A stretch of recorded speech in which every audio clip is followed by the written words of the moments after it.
7. Yeah, and we're gonna play Drawful, right? We're gonna play Drawful 2 on January.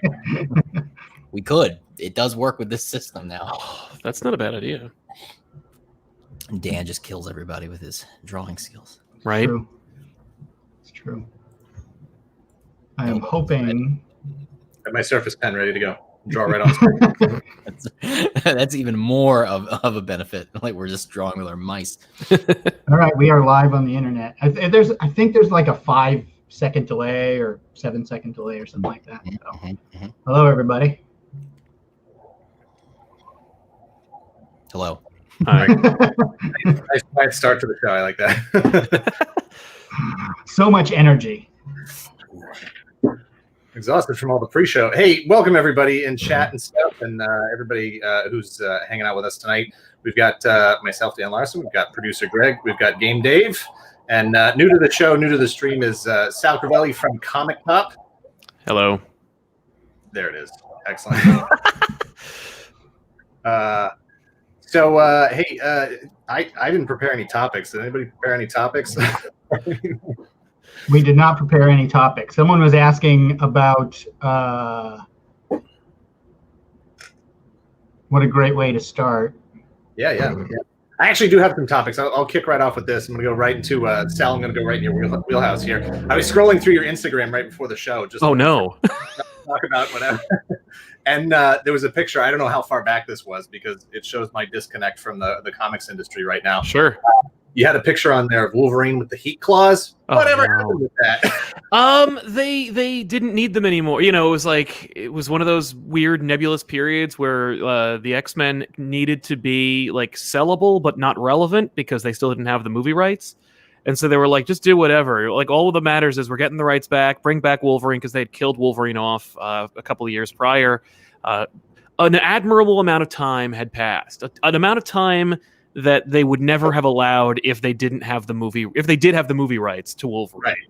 Right. But yeah, Wolverine was stuck in an adamantium shell, dead without a healing factor, and he emerged alive and with hot claws. I honestly don't even remember what the explanation for the hot claws was at the end of the day, but like, he was back and he had hot claws. Yeah, no, I remember seeing the promotional images and stuff and just being like, okay, you know, I had some weird fan fiction ideas and stuff and whatever, but I never came up with hot claws.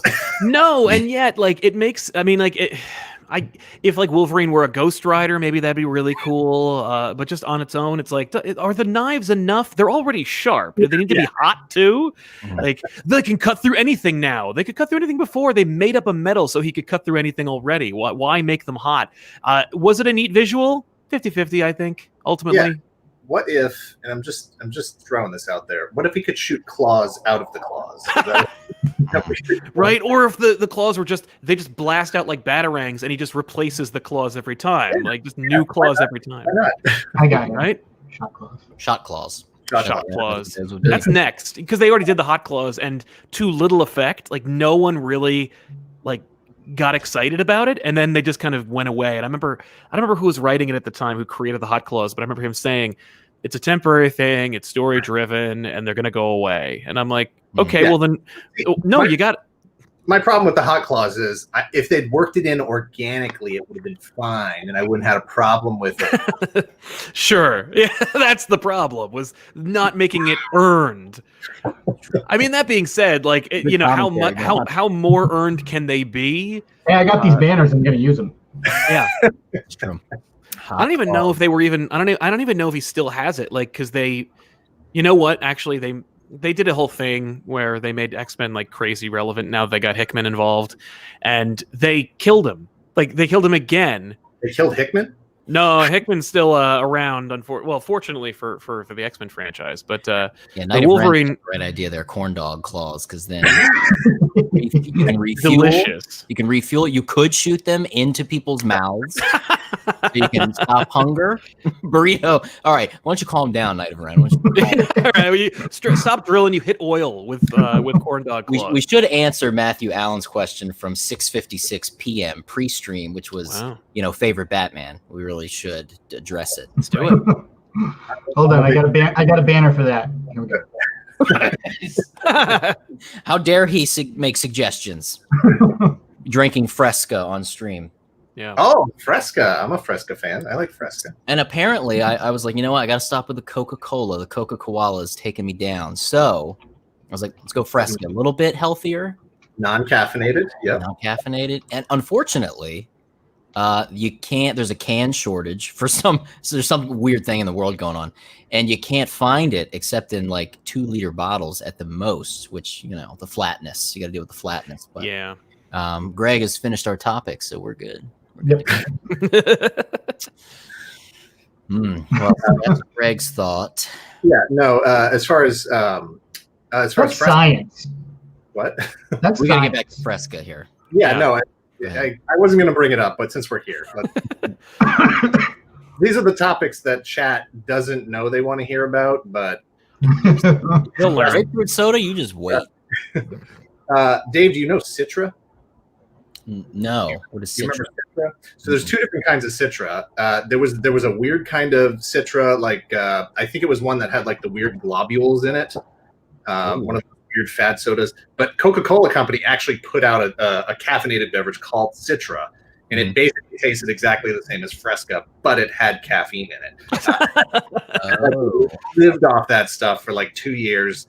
And it was the best thing ever, and it's now a defunct product that no longer exists. And so, similar story here with my favorite drink of all time, which everybody talks about Surge, and then Surge went away, and then it kind of came back as Vault. Yes, With good Surge old Vault. with some redonk levels of caffeine. Yeah, and that was like my go-to in college. And then, that's gone because I don't know, people probably died or something. I think I remember they used to market it by saying like it's dangerously caffeinated. Drinks like a soda, kicks like an energy drink or something. Yeah. I don't want that. I'm not trying to get kicked right now. Yeah, exactly. I don't need a kick. I just want to slake my thirst. If you're not flirting with cardiac arrest, are you really drinking anything? Right. Again, there's the topic ender right there. Dan made it definitive. Cola keeping. So Batman. Yeah, back to Batman. I'm going to go Batman the Animated Series. That's going to be my Kevin Conroy. Kevin Conroy, yes, but specifically Batman the Animated Series, because Conroy has played Batman through different franchises or different versions of Batman. I'm going to go specifically through animated series.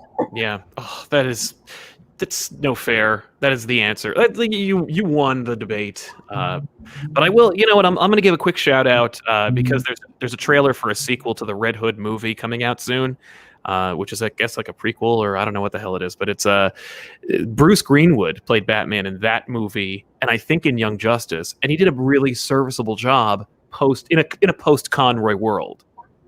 Well, that's the real issue, right? Is who follows up Kevin Conroy? How do you pass that mantle? And they really haven't. Like they refuse to do it because they keep like giving it to people like Dietrich Bader of Drew Carey show fame. Was Batman and Brave and the Bold. Did a nice job. Good show. There was the guy in The Batman that is a show people like watched but nobody is a fan of. That was solid. I don't remember that guy's name. But yeah, I dug Bruce Greenwood. That was the first one where I was like, hey, you're good. Too bad you're old too, so you can't be Batman forever. Or as long as you can't, you're not going to do it for 20 years like Conroy. And forever. Yeah.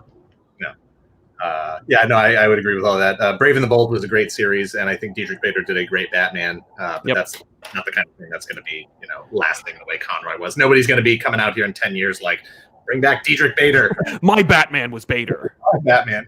I got to go with Greg. My Batman is Keaton, only because that was the first Batman I saw. And, as a, lover of Keaton inappropriately asking, it's kind of hard to not go with him and just, say what you will about, him in the sense of how well it goes with the comic books. And that's another thing of, is Keaton's Batman a true to the comics Batman? But is really any interpretation going to be true? No, that's why there's been how many different versions of him in the comics anyway.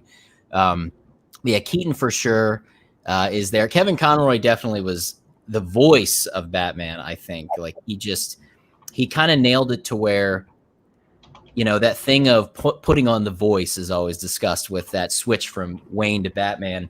And I would say Kevin Conroy's is the most subtle, where it doesn't, they feel like different people, but he's not, okay. You know, you don't feel, the transition isn't staggering and annoying.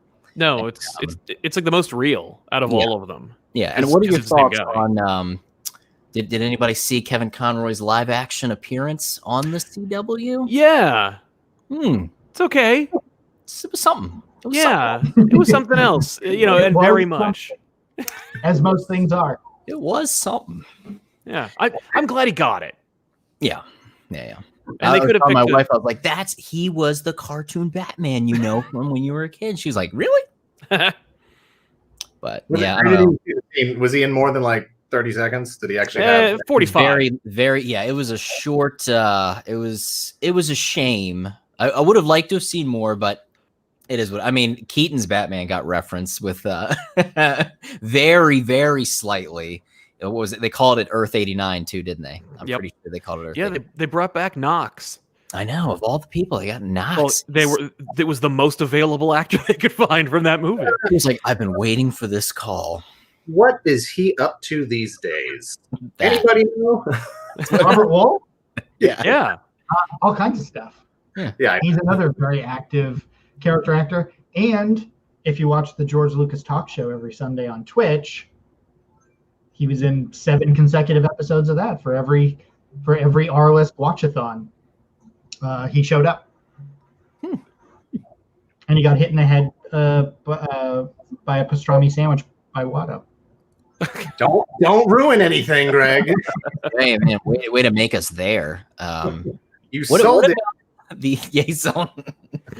What about the you know, of course, the rumors with, you know, if we're going to talk about old Batman, you know, with this Flash movie, a lot of talk about Keaton maybe coming back or doing a little Thomas Wayne Batman action with the whole Flashpoint thing. And you guys have been following that? So, you know, it's funny that, you know, there are different actors who go through those stages of their performance careers where you have that, you know, obscurity and then that main role that they take on, and then they don't want to get typecast and they try to move away from it.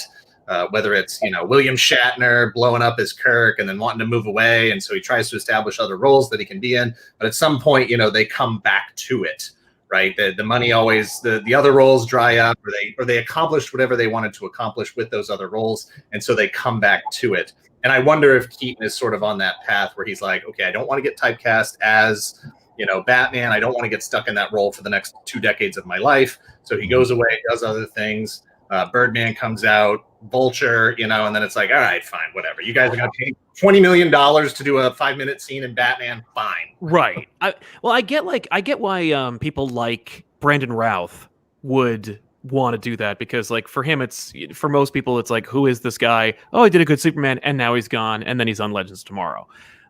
But then with Keaton, he didn't need Batman. Like Keaton had already established himself as like Michael Keaton, and then he gets to be Batman, and people are like, he's going to be a terrible. Like he was so established, people knew he was going to be a terrible Batman because they knew his body of work already. Was the era of people sent letters because they didn't have the internet vitriol. Yeah, and as you know, 1 letter equals 10,000 people. It is so hard. Nobody wants snail mail. That's how the metrics work. Yeah. But I think Keaton, like, he didn't need Batman. So every time that he did anything else, he was like free to do it. You know, like you heard stories like apparently when he was doing Vulture, he was like saying "I'm Batman" to Tom Holland. He did "I'm Batman" to that college procession just this past year. It seems like he's kind of like, I'm Batman, but I'm also Beetlejuice, and I'm in a lot of other things. Like, I don't need to worry about it. Like, if you want me to be Batman, I'll come back. But like, I think it's a terrible idea. What about a Batman Beyond situation and having him as the elderly Wayne? I feel like that was the time to use Conroy. Yeah, that's true, because Conroy's not, he shouldn't really be suiting up. No. But I will say for the nerds in the audience, of which I'm sure there's a couple, in the Supergirl crossover that Kevin Conroy appeared in, they put him in the Kingdom Come Bruce Wayne like armor suit. So it was kind of like, that's really cool. Like, what a great way to explain like why he looks like, Kevin Conroy as opposed to Batman. Unfortunately, they muddled with it. They just used the visual. They didn't really care about the origin or the story or anything like that. But it was still a neat idea, and it's a thing you can carry over. Like you could still do that and stick him in like a cool armor and explain. So you're not like, why won't he be Batman though? Yeah. Did they address was Conroy's Batman and Routh's Superman? Were they from the same timeline? Do you know? No, they were not, which is really dumb. Right, because Routh was wearing the Kingdom Come Superman. Yes, he was. No, Routh played his in Routh's headcanon, as I understand it, he wanted to play his Superman. He was like, I'm not going to come back unless I'm continuing the Superman Returns Superman. And they were like, sure. And so it's if that happened, but also was still in the DC universe with like Batman and stuff. So they use the Kingdom Come, or it's very complicated. Like on the wall in the Brandon Routh scene, there's like a page directly from Kingdom Come of when the Joker went into the Daily Planet and killed Lois and everybody. So like that still happened, and it's why he looks like Kingdom Come Superman, because he's all like sad, which is not too dissimilar from how he was before, because Superman Returns, but Superman was quite sad as well. Right. But no, in Kevin Conroy's Kingdom Come looking universe, he had killed Superman himself in kind of like a Dark Knight Returns-esque, like dark future. So it's I covered that in a couple of lines of dialogue. Yeah, it was disappointing for everybody, but still cool. Like it's one of those weird Schrodinger situations where you're like, I'm enjoying and hating this at the same time. Here's what I can say about the whole DC universe thing. Yeah. From that's on the CW or whatever. I saw 2 episodes of The Flash. The 1990. That's it. Well, he's pretty much in the Flash. Yeah.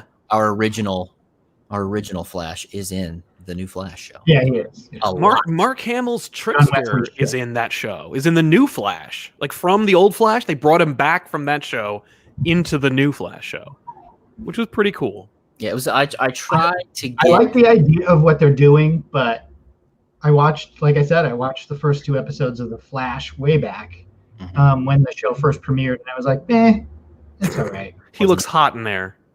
And tuned out. So, like, I've kept up on what they're doing just because I visit a lot of movie sites and TV sites and stuff like that to keep up on that stuff, and they report on it and stuff like that. So I'm like, that's really like. They're doing a lot of cool stuff. Yeah. But it's not something for that I watch. No, that's the thing, is it's like, it's cool and I appreciate it, but it's not for me. Yeah, I'll pop in for the crossover stuff just because it's interesting. And then we usually will stop. And then when the new season starts and we hear what the crossover is going to be, then it's like, all right, let's pop in there. And it was nice to see them do what, because there were a lot of complaints with the Netflix Marvel series, like being so disconnected from the films, even though it was like, no, this happened in the same world. Yep. You never got that connection fully that kind of dreamed for. It was like just this weird thing. It's like, well, the incident in New York was like the most they would say. Yeah. Oh yeah. But this series, the DC stuff, you got to give them credit. They did make it very clear that it is the same multiverse. Yeah. And actually we got, all right, I'm going to put the spoiler tag up there, Greg. We did get, No. we did get the Flash with some Flash on Flash action. We got movie Flash. There it is. There's the, right there. Read that. And there's, if you didn't know yet, you will know by the end of the stream. Dave's the worst. But yeah, we got Flash, movie Flash, and TV Flash. Yes. That was a nice nod. I liked that. That was cute. It was cute. Agreed. I also watched that scene and that scene alone and was like, right on, good idea. Like, what a thing you could easily have done at Marvel. Oh yeah, it wouldn't have been. I mean, that just because we have a platform, I'm also just going to say this because it's so irrelevant, it's so gone. Luke Cage is a show set entirely in Harlem. The Incredible Hulk was the Incredible Hulk? Yeah, the Incredible Hulk movie was a movie in which the climactic battle took place in Harlem. No crossover. There's no memorials. There's no like cultural like impact where it's like, so there's this guy, he shows up, he destroys Harlem. Harlem is completely wrecked by the Hulk. Next couple of years, he's an Avenger, and everyone's like applauding him and making toys out of him. This is BS. Like, I'm really disappointed they didn't do anything with it, and I'm 100% sure it's just that they were like, yeah, we're gonna do this big thing. We're like, Luke Cage's kind of like the anti, like he's a hero, but like we're kind of wary of him, And they were like, no, you can't even call him Hulk. You have to call him the Green Guy. Yeah. Mm-hmm. Yeah, it's like, hey, speaking of green guys, Jared Steele asks, would you like a Green Lantern show? I would say, I don't know. Who's making it? Mr. There's a lot of variables here. Which Green Lantern are we talking about? Are we bringing the whole core in? Is it Hal Jordan? Is it John Stewart? Is it Chip? Is it where are we starting from here? What's the budget on this show? We need a lot of constructs that we're going to be building and stuff. I need to see a halfway decent OA. All of this stuff. So now, didn't they say that the Snyder Cut had some references to Green Lantern? Is that true? Yeah. The what? The Snyder Cut will have some Green Lantern references. What is that? Of Justice League. What is that? Hold on, I got it. What is this thing? There. I thought it was going to be me again. Honestly, I'm glad it was Dan this time. Snyder Cut's looking real good. Yeah. At least a clip, right? One clip's come out so far. It's like half a second. Black suit Superman officially. Yep. Like his coffin was. Or his heart. Yeah. His coffin, clearly he's going to come in the black suit for Justice League. Yeah. I mean, he even wore that suit. I think in Man of Steel, he's in that immortal Superman sequence where he's on a pile of skulls. Oh yeah, that's true. Good stuff. I like Cavill. I wish he's great. I wish there had been more for him to do. Sitting in the theater watching Man of Steel, I did enjoy it.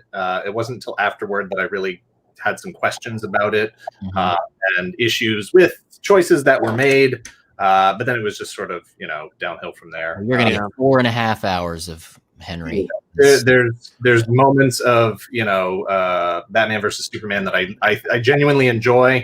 And there are fewer moments that I genuinely enjoy in Justice League. That's exactly how I felt. Like Batman versus Superman, my wife and I saw it in the theater and we're like, I didn't leave it like, oh, what a waste of money. It wasn't that at all. But Justice League felt it was kind of a disappointment. Yeah. So I was like, maybe they can, let's get it. And then, but who knows? We'll see with this Snyder Cut situation, what that's going to be. But we know that, sorry. Go ahead. Well, we know that Warner Brothers will do anything. Like we know that like if the Snyder Cut if there is a way to quantify the amount of like, the equivalent tickets sold or whatever, then they'll go, okay, so Robert Pattinson takes place in another universe, but we're going to call everybody back and we're going to give them triple their salaries and we're going to just keep going with the Snyderverse. And Zack Snyder, you're hired, you're back in, and you can you can get back into developing this universe again. We can get back to the drawing board here because like Warner Brothers has just seemingly no roadmap, no plan. Like the second that Spider-Verse hit and people and Hollywood went, oh, they understand what a multiverse is. It didn't take like 6 movies or like a text box over before the credits to explain it to them. Okay, cool. Yeah, then we're just gonna do that. Like, yeah, it's all multiverse. Whatever. It all happened. Joker. Yeah. Marvel beat them to their own game. DC has always had that sort of foundation of the multiverse and really could have executed that from the beginning if they had wanted to. But yeah, I think they were a bit afraid of it. It was right there. The TV shows, the movies, just you could have merged them all in one big sort of flashpoint type of event. Yeah. But I'm not going to pretend to know anything about how all the rights work between what the TV shows can show, what the movies can show, who's employed with what contracts and all that stuff. It's a lot of paper. Yeah. That's right. That weird thing is where's the Snyder Cut, because it is a different movie. Clearly, is it going to fit in, or is it just going to be this extra other multiverse? Are they going to use Flashpoint to make everything all just a big cluster? And then another word that I'm not going to say in this sort of situation. I don't know. I mean, my feeling is that it's gone. Yeah. It's all gone. This is just a sort of they're throwing it out to the fans. Look, we have this thing. Everyone can see it. Everyone can see what could have been. Yeah. But that they're going in a different direction now. Yeah, like this is just finish out what that series would have been, I guess. Yeah.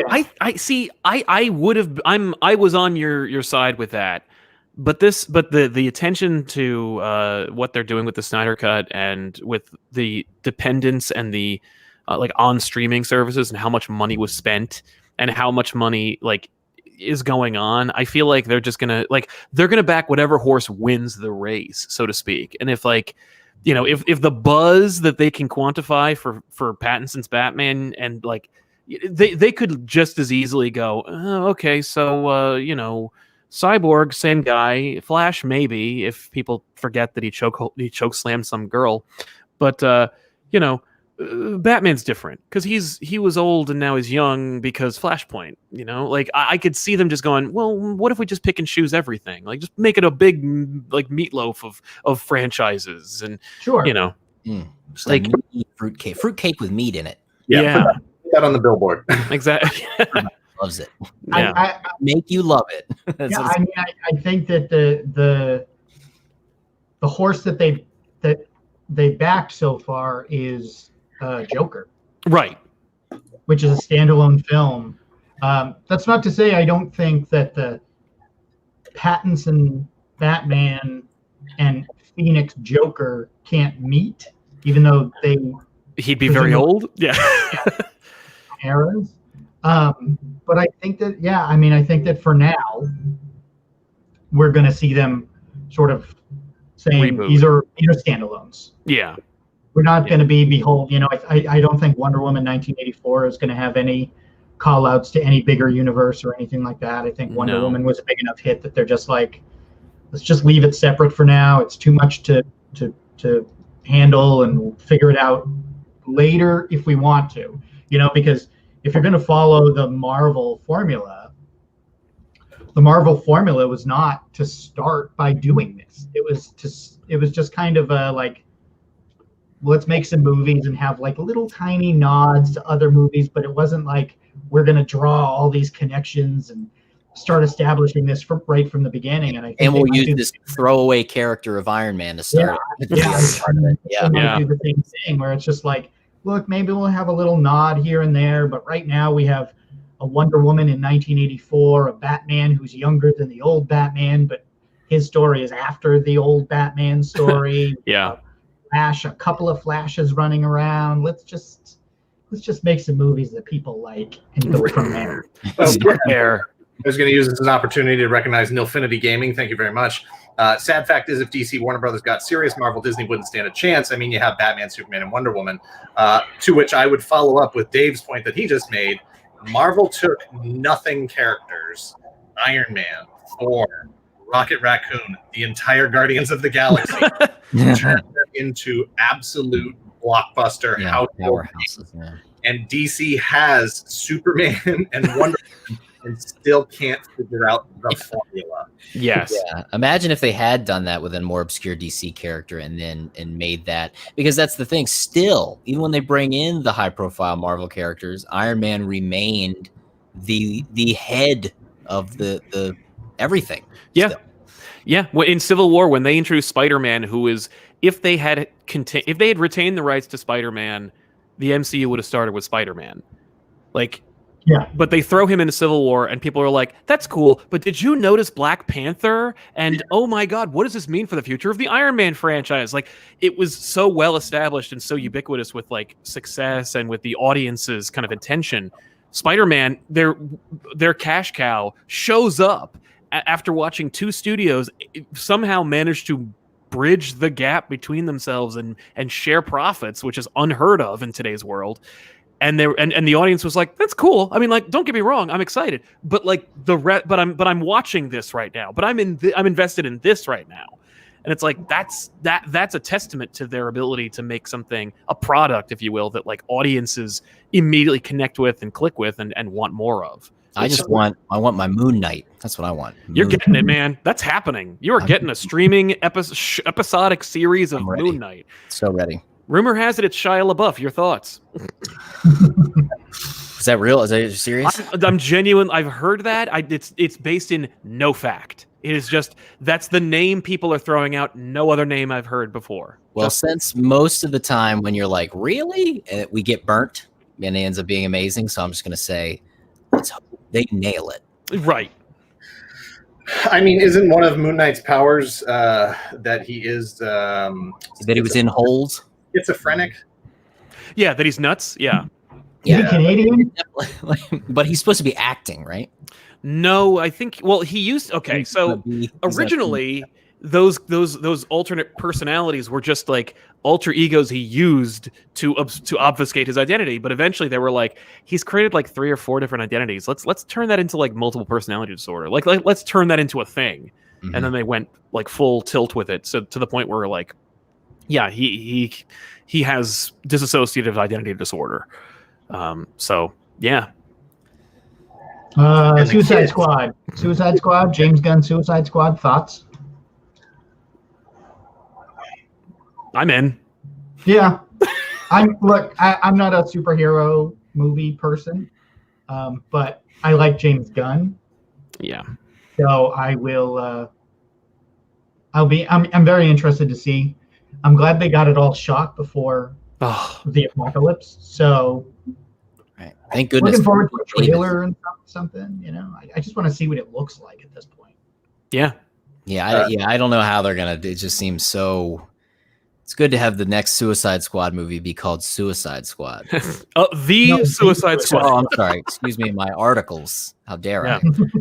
That's Hollywood. Oh, we got to reboot it, but we don't want to have to give it some stupid subheading. Yeah, I think I read that he referred to it as the Suicide Squad as a joke, and then it stuck. And DC was like, "Yeah, that's what we're going with." They're at the board, and they're like, "Now that's brilliant." This is why we got you, James, because you're an idea man. Yeah. Can we get Chris Pratt? You know him? Can I call him? I can get close to Chris Pratt. I can get Nathan Fillion. I mean, I'll take. He is in it. Like I don't remember who he plays, but he's in that. There's so many people in it. Well, one of the staples of the Suicide Squad is that they kill off a lot of characters. So I have a feeling you're going to be whittling down that team until you get about like 4 characters. Yeah, I wonder if hopefully they don't do it in like a too Deadpoolish sort of jokey way, though. I feel like it's going to do that. But I mean, I think James Gunn, But like a little bit more I dug Deadpool. Deadpool 2 not so much. Like I liked it enough, but I felt like it went a little too far. Not in terms of bad taste, just kind of like we succeeded and this is funny. Like everything we try is hilarious, right? And it's like no. But James Gunn knows how to like kind of like pull it in and give it to you, like make you can laugh at something and also like feel bad for them, as opposed to just being like that character exists just to be laughed at. Like it's not about clowns, you know. I think that'd be cool. Yeah. I don't see a lot of the superhero movies, but I liked it fine. Quick thank you to Eric Canetti. Eric Canetti in the chat over here with if you don't know Eric Canetti, friend of the show, but also professional artist. He's worked on a lot of different comics and stuff. I first saw his work on Iron Man years ago, but he's been doing a lot of stuff, and he just popped in. We also missed a shout out to the Real Zoobs. She also stopped by. My wife is in the chat. Exactly. Thanks for stopping in. So watch your words and stuff, folks. But hey, so I did want to go to Sal. You guys have actually had quite a few interviews recently on your show, including Garth Ennis, Todd McFarlane, and Brian Michael Bendis. All 3 of them dabbling in the Hollywood in the movie adaptations and such. I just finished season 1 of The Boys, which was excellent. Yes, I agree. Now I haven't read the books. Sal, have you read the books? I have. I am not a fan of the books. I think that they are like super dark and really mean-spirited. Like I think that they're, I remember when Ennis pitched The Boys, he talked about how he wanted to quote out preacher, and I was like, Garth, what does that mean exactly? Because Preacher is like a beautiful Western that's like got some real gross stuff all over it. Like it's if you clean off all the grime from Preacher, you get a really dope Western and like this really interesting take on, mythology, Judeo-Christian mythology, and also about like love and sacrifice. And I asked him in the interview, actually, I said, if you would revisit Preacher today, like how different would it be? And he's like, I wouldn't do it, because his cynicism has taken over so much. He doesn't have the hope left in his heart to write that anymore. And I'm like, oh my God, oh my God. Okay. I had such a good time doing it, but it also was like way less. It was Bendis. I was just like, hey, Bendis, I got a question for you. He's like, let me grab the mic, and the show is over. McFarlane, same deal. Ennis was like, and I'm like, okay, well, let me move on to the next question. Like, but he dropped a couple of like really like heavy Irish like cynicism, but with respect to the boys, he's like, I want to out preacher, and I'm like, that's like a gimmick, that's not a story. And and the book feels like he's just like, it'd be funny if I pants Batman, but like in a really like horrible, like mean-spirited, ugly, violent, and sexual way. And it's like, I obviously I like superheroes, but I'm not like, I don't have misapprehensions about what like they represent. Like I understand Batman is like a violent anarchist that like attacks the mentally disabled, but also like I dig these stories too. But I feel like the show has the show did a really nice job of distilling everything that Preacher kind of like, again, like kind of cleaning off everything and being like, what's the story with the boys? And it's like, that's the story. And they kind of got it. And because there's so much that they probably scraped off of the comic to get to the show, anything that they need to add, they have all this runoff. They could just be like, we have enough clout, we can like throw something really messed up in there. Grab anything from the comic and just put it on top. There we go. Yeah. Okay, that'll be shocking. Yeah. Well, so in watching it, I was happy that I waited so long to watch season 1 because the trailer for season 2 had already come out. So I was like, yes. Okay. I know that there's going to be something beyond this. Yeah. So what I wasn't sure of was I was like, I hadn't read any of the books. I'm like, should I go back and read the books? I'm curious to see how much content there is still left. How many more seasons of this show could they run through? Is the season 1? Does that only go like 10 issues into the 72 issue run or whatever it is? Yeah. I don't spoil anything for myself. You will spoil yourself. Yes. Well, it also sounds like the producers of the show were making a show. Yes. Right. The comics people were making comics, and they did a good job, and they got it sold as a show. But then the show people took over and made the show. And I think that's where a lot of these comics things sort of can get muddy and lost and messed up, is when the comics people try to make the show and they don't just get out of the way of the show people, or they're just trying to make, we got to please the fans, give the fans. It's like, no, just make your show. Yeah. Yeah. The comics had the room to breathe, and Ennis had the clout to be able to, like, he could tell the boys could have run for 200 issues and no one would have not published the book, and it would have been bloated and too much. And as it stands, like, I feel like, you really could tell the boys in like 20 issues or so, but you get all this extra, because there's a lot of like spin-offs and extra stuff where he's like, well, we got to go to the sex island where all the superheroes go to have sex with each other. And it's like, do we need a mini series dedicated to that? What network is this on? Amazon, so it could do all of that. Yeah, that's my watch list. I don't know if they actually did the sex island, but maybe they're saving that for season 3. Yeah, it is. I have wanted to watch it, but I'm just waiting, because it's I'm probably gonna keep. I got to have the time to binge it, Yeah, thankfully I think it's only 13 episodes, so it's not like I watched Good Omens. My wife and I watched Good Omens, and I was like, I've been waiting for Good Omens for 20 years, and 6 episodes. I'm like, oh, there's no reason not to watch all of it. I was the first episode. I was like, nah, but now I've watched a sixth of the show. Like, okay, well, I guess I'll just watch the rest of the show, and I'm so glad I did, because it was excellent. It's a good show. It was a good show. Right? On my list. What's funny is, Dan, you referred to like people getting out of the producers and TV's way. Did you ever see Preacher on AMC? I did not watch it. No. Neither did I. I watched a half of one season. Right. I saw the pilot and I was like, this sucks. And I just dropped it, because I am I'm a big fan of the comic, and it was one of those things where I was like, and they've been trying to make Preacher since Preacher was a book. Like, since they launched Preacher as a comic, issue 2 or 3, I think Kevin Smith wanted to was like, let's adapt it. I have clout in Hollywood, let's do it. And they got as far as doing a makeup test for R Space. But I remember, like, there was a pitch for HBO to make a Preacher series, and it was from the same guy. I think it was Mark Steven Johnson, the guy who directed Ghost Rider for Sony, not the crank Ghost Rider, the first Ghost Rider, the boring Ghost Rider.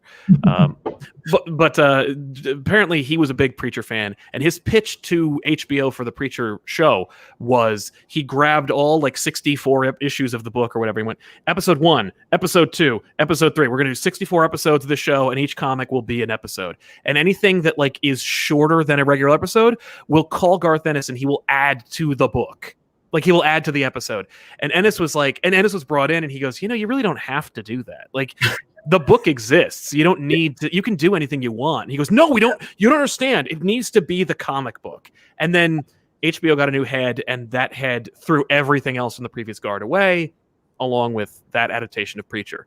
But that's one of those things where like the part of the issue, I'm sure, with HBO when they were keen to adapt it was, oh my God, like we gotta adapt it, like we gotta do direct to the comic book. Like there's some things you can't translate, and there's some things that aren't going to, or if they do, it's gonna look stupid.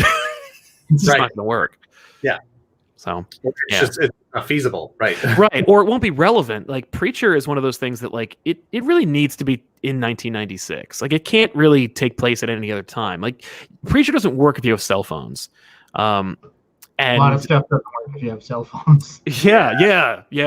But The Boys easily they updated. I can't remember the name of the character, but they changed the gender and the entire approach of the character. It's the Thor analog character, but they changed her for season 2. She's in the trailer, or one of the deleted scenes, or one of the scenes that they released. But she's like just such a great modern adaptation of that character for today. Stormfront, yes. Stormfront was like a Thor character who was actually like a member of the Aryan Brotherhood. They just said he was like a Norse god, but it turns out he was actually a Nazi. And in this one, they're like, no, it's a hipster from Portland who is obsessed with social media. And I'm like, that's such a great idea. Yeah. Wouldn't exist without it, like without the adaptation of today. But yeah, and thank you for checking out those interviews. Those are super fun to do, and I'm taking full advantage of the pandemic as a result. I'm like, hey, Bendis, are you around? He's like, yeah, I am around. I'm like, come on my show.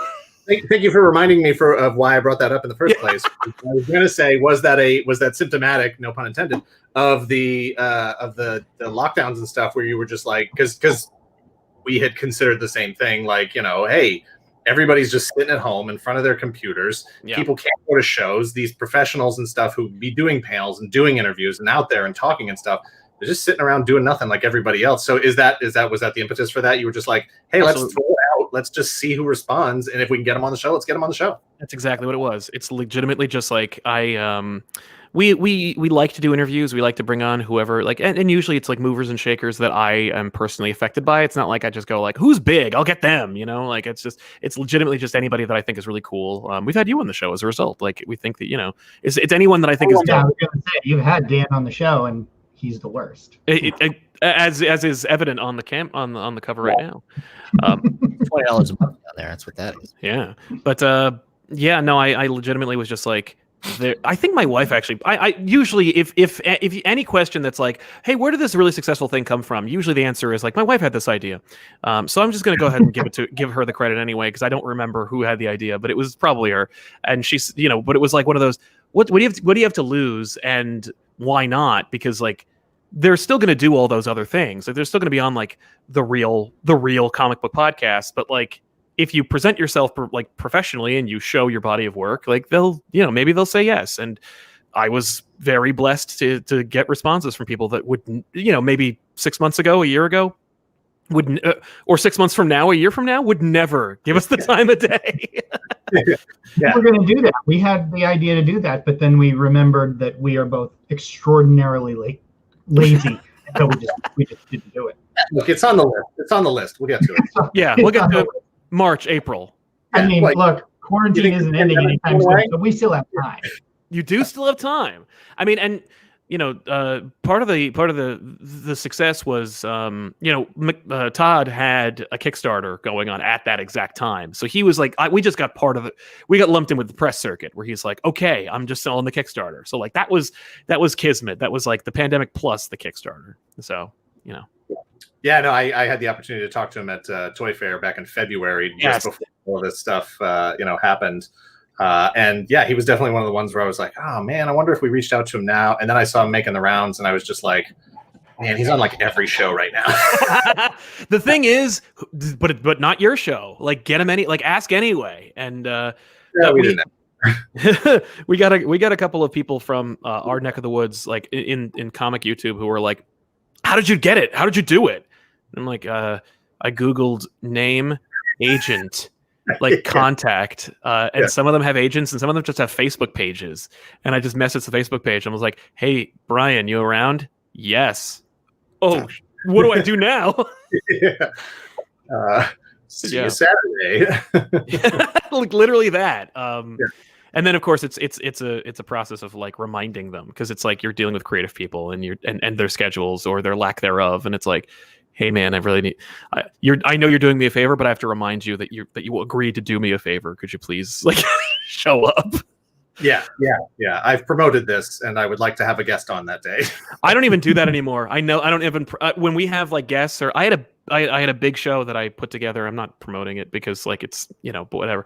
But I don't promote it until we have it in the can. Like when it's shot, then I'm like, okay, let's promote it, because like there's always the possibility that they're gonna just not respond. They're just gonna. You could have like 18 emails, and then just you'll never hear from them again. Yeah. And it's like, cool. I don't know if you saw David Peterson from MouseGuard is here in the chat. Hey, David. Oh shit. David Peterson was one of my first interviews when I thought that what you did to get success in YouTube was go to conventions and interview creators. And he had just won the Harvey Award for MouseGuard, or he was about to. Like they were voting, and he did our interview, and then he was like, I gotta go. The Harveys are right now, and he won for his original series. And I was like, wow, we got David Peterson, Eisner or Harvey Award winner, extraordinaire. Yeah, exactly. Yeah, no, he's a great guy. I love MouseGuard. Yes, it's just an absolutely incredible book. Long time running, just independent. Any of the independents that are out there making it work. Having been on that side of the table, so to speak, myself for so many years, just trying to figure out how do you do it. That's right. I can write words, I can draw pictures, but anybody who can actually, and look, this goes for YouTubing as well. So if you have any tips, Greg and I are listening. Running the business end of it, like how you turn that into a thing that you can actually make into, a profitable livelihood, to grow that business, and just to balance all of that stuff. It's hard to, especially when I was trying to make independent comics, it was very difficult to know when to draw and write and when to pay the bills and focus on those things. Yeah. I didn't even know you like drew until like after we'd already talked and met, and I like you mentioned that you drew, and I looked you up, and I'm like, oh, you're good too. Like I was like, oh my god, because I know a lot of people who are like, yeah, I draw, and I see it, and it's like, okay, cool, well, stick to YouTube. But like, you actually have like legitimate talent. You beautiful bastard. It's just really cool. I was like, wow, like I'm gonna have to like, I actually need to commission you at some point just to get you in my sketchbook.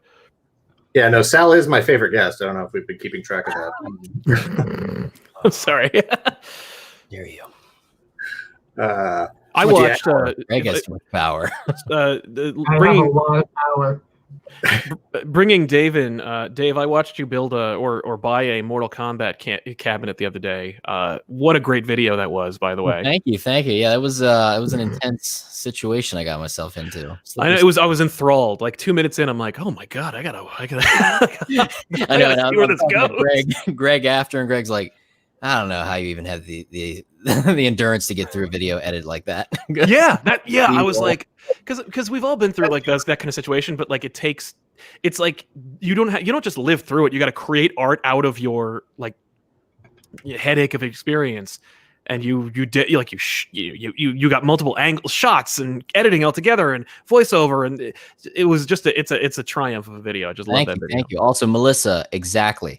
Great comment. Yeah, it was a fun video, but it was like a long, because I got the machine. And it was like, all right, now I actually have time to work on this thing. And I'm like, it was probably, man, I probably had it maybe a month before I was able to really put the video together, because I knew I wanted to show those time lapses and everything, because I always had that interest of, at least one arcade machine would be cool, just because of, I have a lot of nostalgia for, the arcade and that we had at our local mall, which has since it's gone. There's really no arcades in my area anymore. And it's just that nostalgia for it. And when I saw one on Facebook Marketplace, which I didn't even think there were people in this general area that would have arcade machines. Yeah. Got super, super excited. And then I started to learn very quickly. There's a lot to know about arcade machines. Finding out it's like, oh no, conversion kits were a huge thing. So sometimes you don't know what this machine used to be. You don't know where it's been. Yep. But I will say, update to that, I did hint at the whole, it was originally it was a Double Dragon machine. Right. Had all the serial number stuff on that. And it will officially, you heard it here first, for the 3 Game Day viewers that are in here. It will become a Double Dragon. It's going to happen. Wow. My good friend of the Game Dave channel, who helps me with a lot of graphics things and music things. We write a lot of music together, and he was able to find, there it is, stream exclusive. He was able to find a good working board for the original Double Dragon. He was able to find the original marquee. And the only thing at that point was like, all right, the control panel, because that is an original Double Dragon control panel that they just stuck that sticker over and just drilled in the new holes that they needed. And he found it needed some service, but he found a Double Dragon control panel, and he's been slowly working on that. And 'cause he's an arcade pro. He works part-time in an arcade and refurbishes machines, and he's going to send that out. And then we're going to hopefully have an update video with that. Nice. I've always wanted a freestanding arcade machine, because I didn't have an arcade in my general area. I live in North Jersey, but I'm what's known as a Benny, where I would have to drive down to the shore. I'm a Delaware boy, so I'm not far from you. Exactly.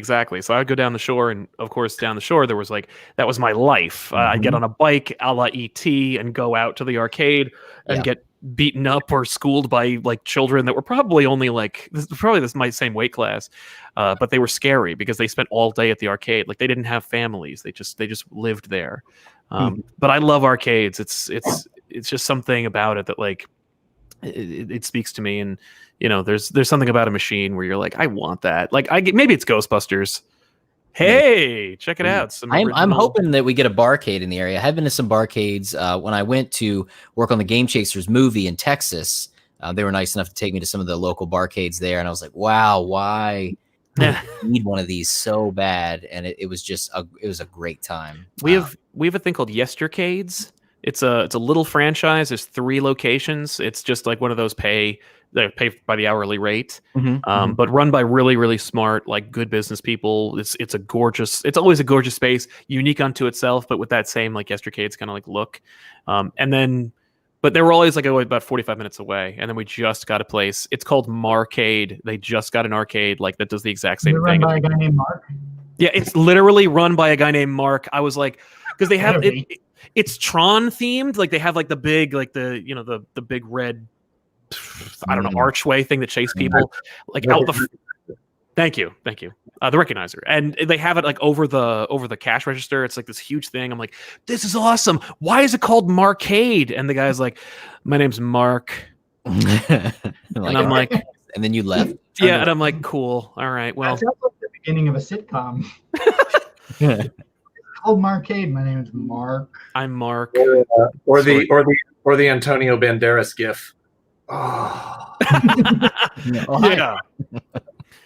But I love arcades, and I've always wanted to own one. And but every time I research it, it's like, oh, like that one looks like it's really on its last legs. How much? $1,200? Okay, never mind. Yeah, that's what really drew me to this one. And then realizing the work that was needed, and he even said so my buddy from work, because he had a truck, as I said in the video, so we get there, and it was really he was like, "Oh, so you were gonna get murdered?" Because it was definitely in the boonies area, and it's like the very Texas Chainsaw Massacre driveway situation. Mm-hmm. You know, a guy has somebody's face on his face. But it was. But we pull up, and as we're pulling up, we see this crazy, gigantic shed, and it just started opening up. We're like, oh, he was ready. He knew we were going to be here this quick, and it was just full of arcade projects that he was working on. He had light gun games. He had pinball machines. It was nuts. But I've kept in contact with him, and he's supposedly working on a Final Fight cab for me. So that would be really exciting.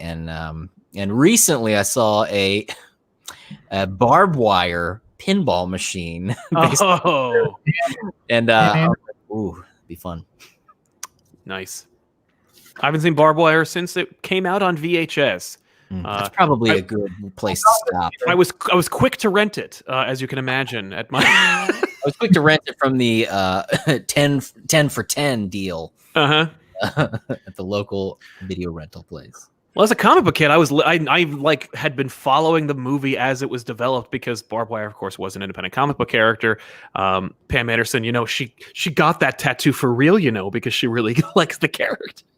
Method actor. Yeah. Or there was nothing else. That was it. You wanted to go watch a comic book character movie. Like, what else? What were your other options? That's the thing. Like, it was somewhere about between. Barbed Wire is the pinball machine. Yeah, like literally, I think seeing Barbed Wire, it's like, well, what am I going to go see? The Mask, or am I going to see The Shadow? Like, which option do I have? I'm still another year away from a Batman sequel. Right. There's not much there. Judge Dredd.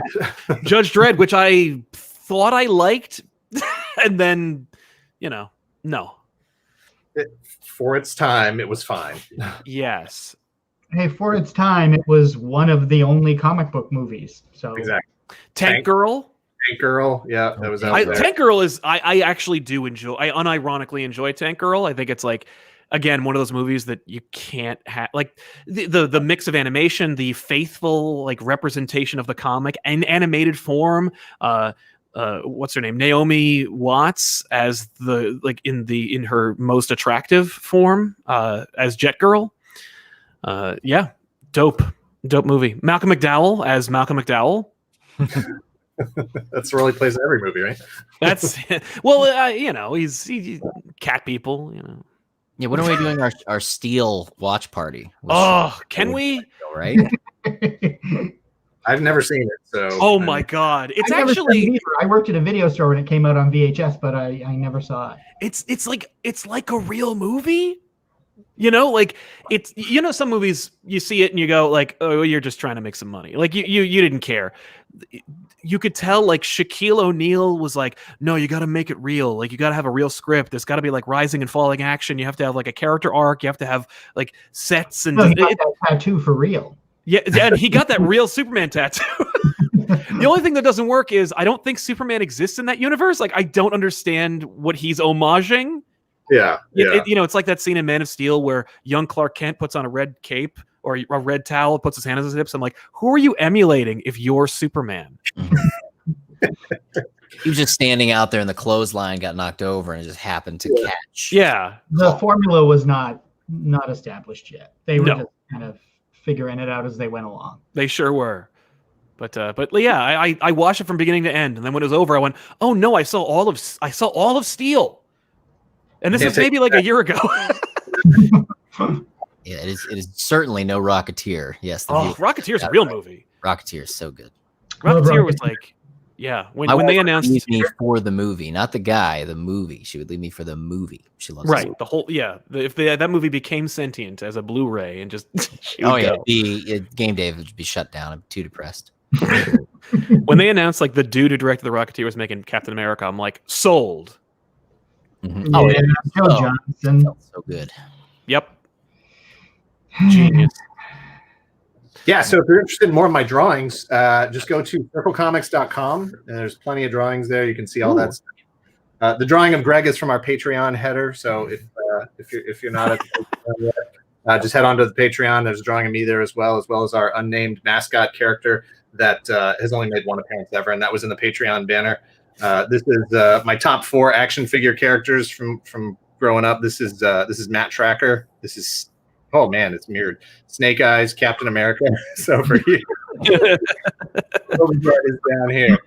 Also, go to circlecomics.com. That's where I have my whole online portfolio is there. Don't expect anything new or recent because I haven't drawn anything new or recent. You know, been focusing on making the Toy Galaxy stuff. Yeah. True. Something that people look at as opposed to the drawings, which no one cared about.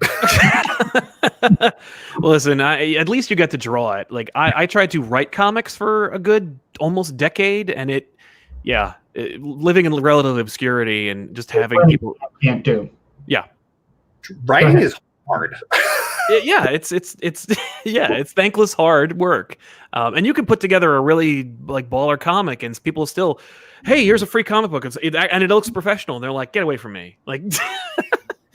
Well, that's right. That's one of the tough things as far as like shows are concerned. Setting up at shows, if you don't have a previously established base, it's really hard to catch somebody's eye if you're not reproducing, doing your spin on Spider-Man and your spin on Superman, and it just plays into that whole sort of the whole world of I only want the thing I already know.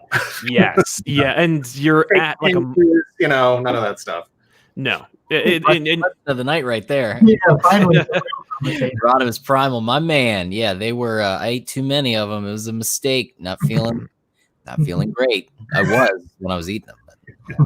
Yeah, my wife got me a grill for Father's Day because stereotypes. So I've been grilling very regularly, and I figured it out. And it's just like, you know what? Why just make a couple hot dogs when you can just drop the whole pack on the grill? I got parts for 4 days. I'll be good. Yeah, look, we can cook these hot dogs over the next 6 weeks, or I can just cook them all now. Yeah, why not? And they get that nice microwave flavor when you reheat them. Ooh. I can also do this. This is built in, so I can do this. So, I like that. That's good. Big fan of the hate relationship you guys have. Yeah. Dave Peterson, circlecomics.com. It's all one word.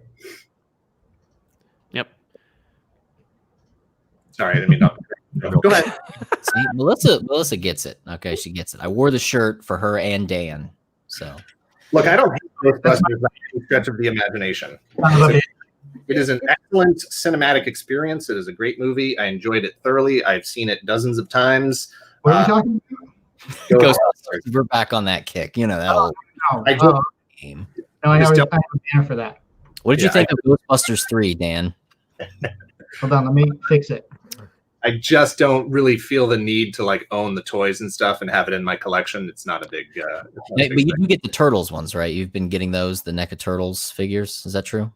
What are turtles? I only have the 4 turtles, and then I bought the Casey Jones 2-pack, and even that I'm not sure that I really wanted. I just again, we will talk post stream because I got swept up in the excitement of it. Really, everybody was like, "Oh, look at that thing," and then I was like, "Oh, I see one of those things. I should grab it." And then you gotta be careful where you say that.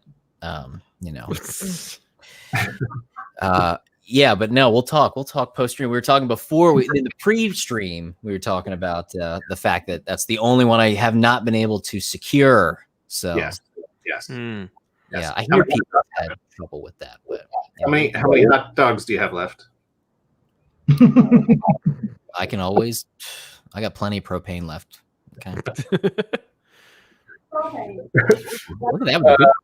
Well, how did you guys find each other's channels? Night of Ren 789 asks. I checked the internet. Yeah. I was. I don't even remember. Sal, I was on your show. I looked it up. It was February of 2018. Yep. So it was a while ago. And I don't know if I had seen your channel first. If you'd seen our channel first, I don't even remember how that. I found you. I saw your channel first. Most folk don't find my channel, but you guys popped up in my recommended videos, and I was like, the polish was there. It was just like it was an eye catching thumbnail, and you guys were doing something interesting. I was like, that's cool. Click, and the style, the approach, it was all. I was like, this is great. Like it was just a great formula, good solid intro, and analysis, and I just really dug it. And I binged through most of the channel within like a couple of days. Like I just when I was editing or when I was doing anything else, I'm like, I'd just be running Toy Galaxy. And I was just like, for a good solid week, I'm like, I'm a Toy Galaxy fan. I gotta get the shirts. Like, I wonder if you'll come on my show. That's about how long it lasts. About a good solid. No, I legitimately do. Like every time I'm like, I don't care about Robotech, but I'm in. How many episodes? Greg, make a note. We should go back and find out what the interesting episode was. Right? None of them. Although I am intrigued when you said eye-catching thumbnail. Yeah. Yeah, no, the visual. I mean, like, obviously the host is, he's fine, but like the visual style of the show is a real winner. The way it's produced, something about it. Yeah, I don't know what it is, but yeah. The only thing is, and if I could give you some notes, as a channel that has about 100,000 subscribers more than mine, if you could stop with the humor and just kind of show me the toys, please. Because I don't. It's just not funny. It's just I get your little jokes. If you could just take all the personality out of the channel and just photograph the toy from every angle and then just show it to me.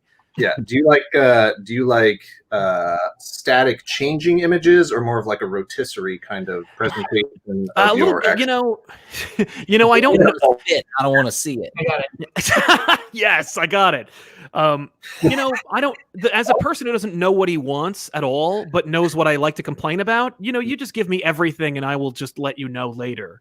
So just the burden of responsibility is on you to just give me the content you want.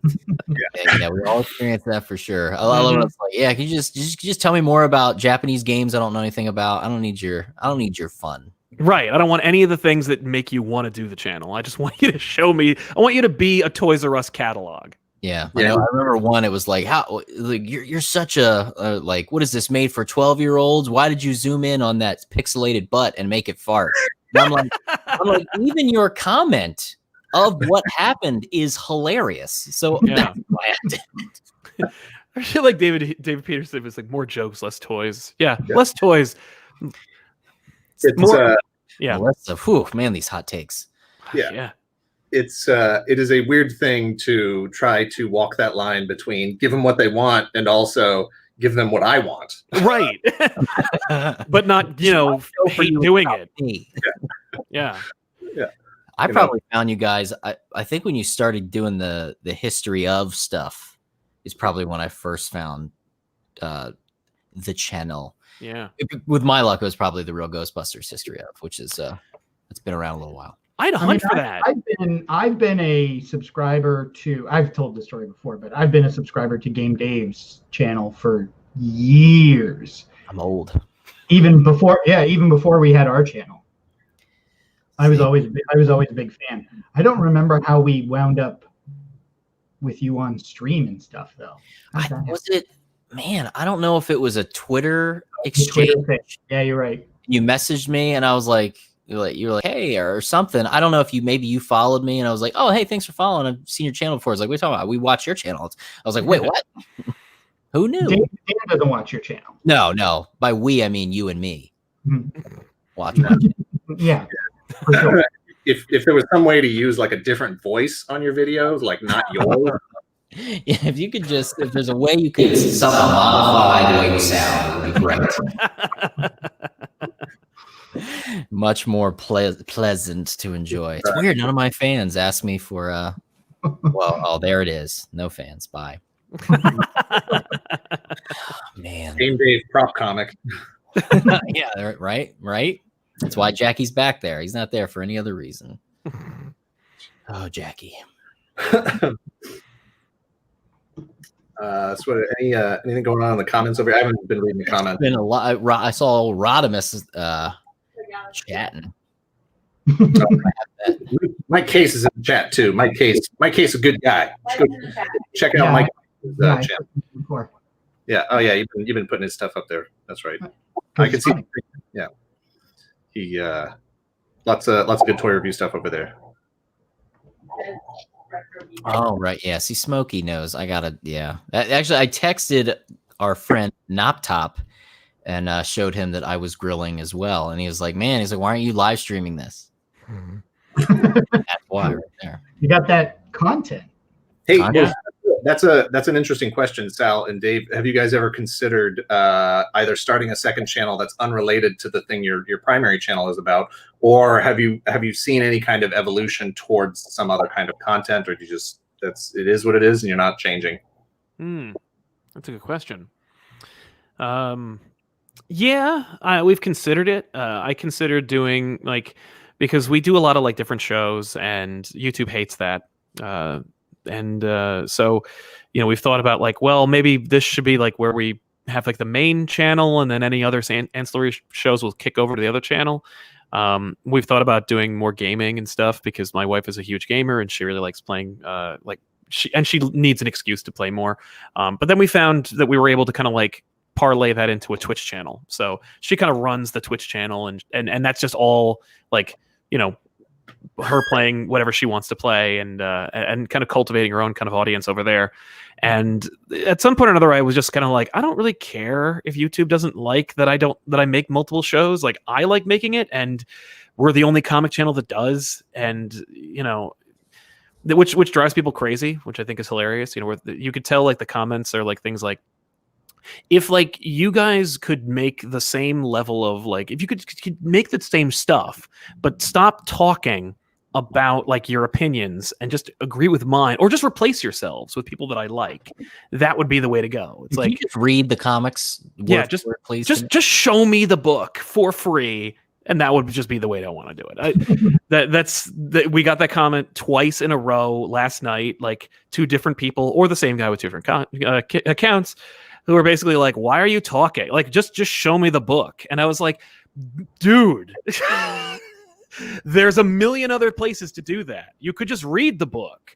But I tweeted about it yet. But anyway, the real question, which you asked, which was not negative in any way, was if you wanted to make a separate channel.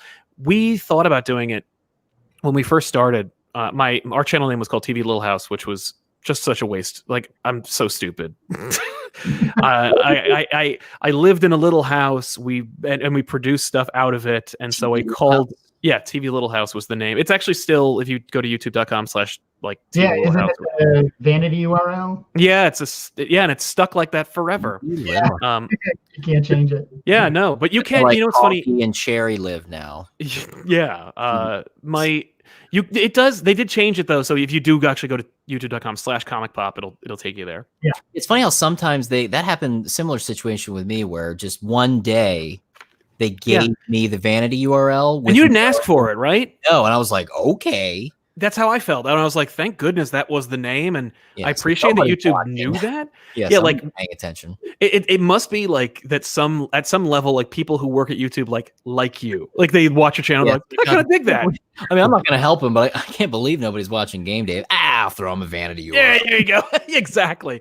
Let's take the boot off his channel. Mine was Next GameDave originally, because GameDave was in some weird nebulous thing where it's you can't have that because the person that had it before didn't know it's gone or something. And then I guess it must have, they did one of their classic scrubs of the web, and it popped back up available, and they just applied it. So that's interesting. It's such a great system. It's definitely the kind of industry you want to hang your hat on or put on your taxes, because it's so reliable and not in any way temperamental. It's great making a living off YouTube. Yeah, it's good.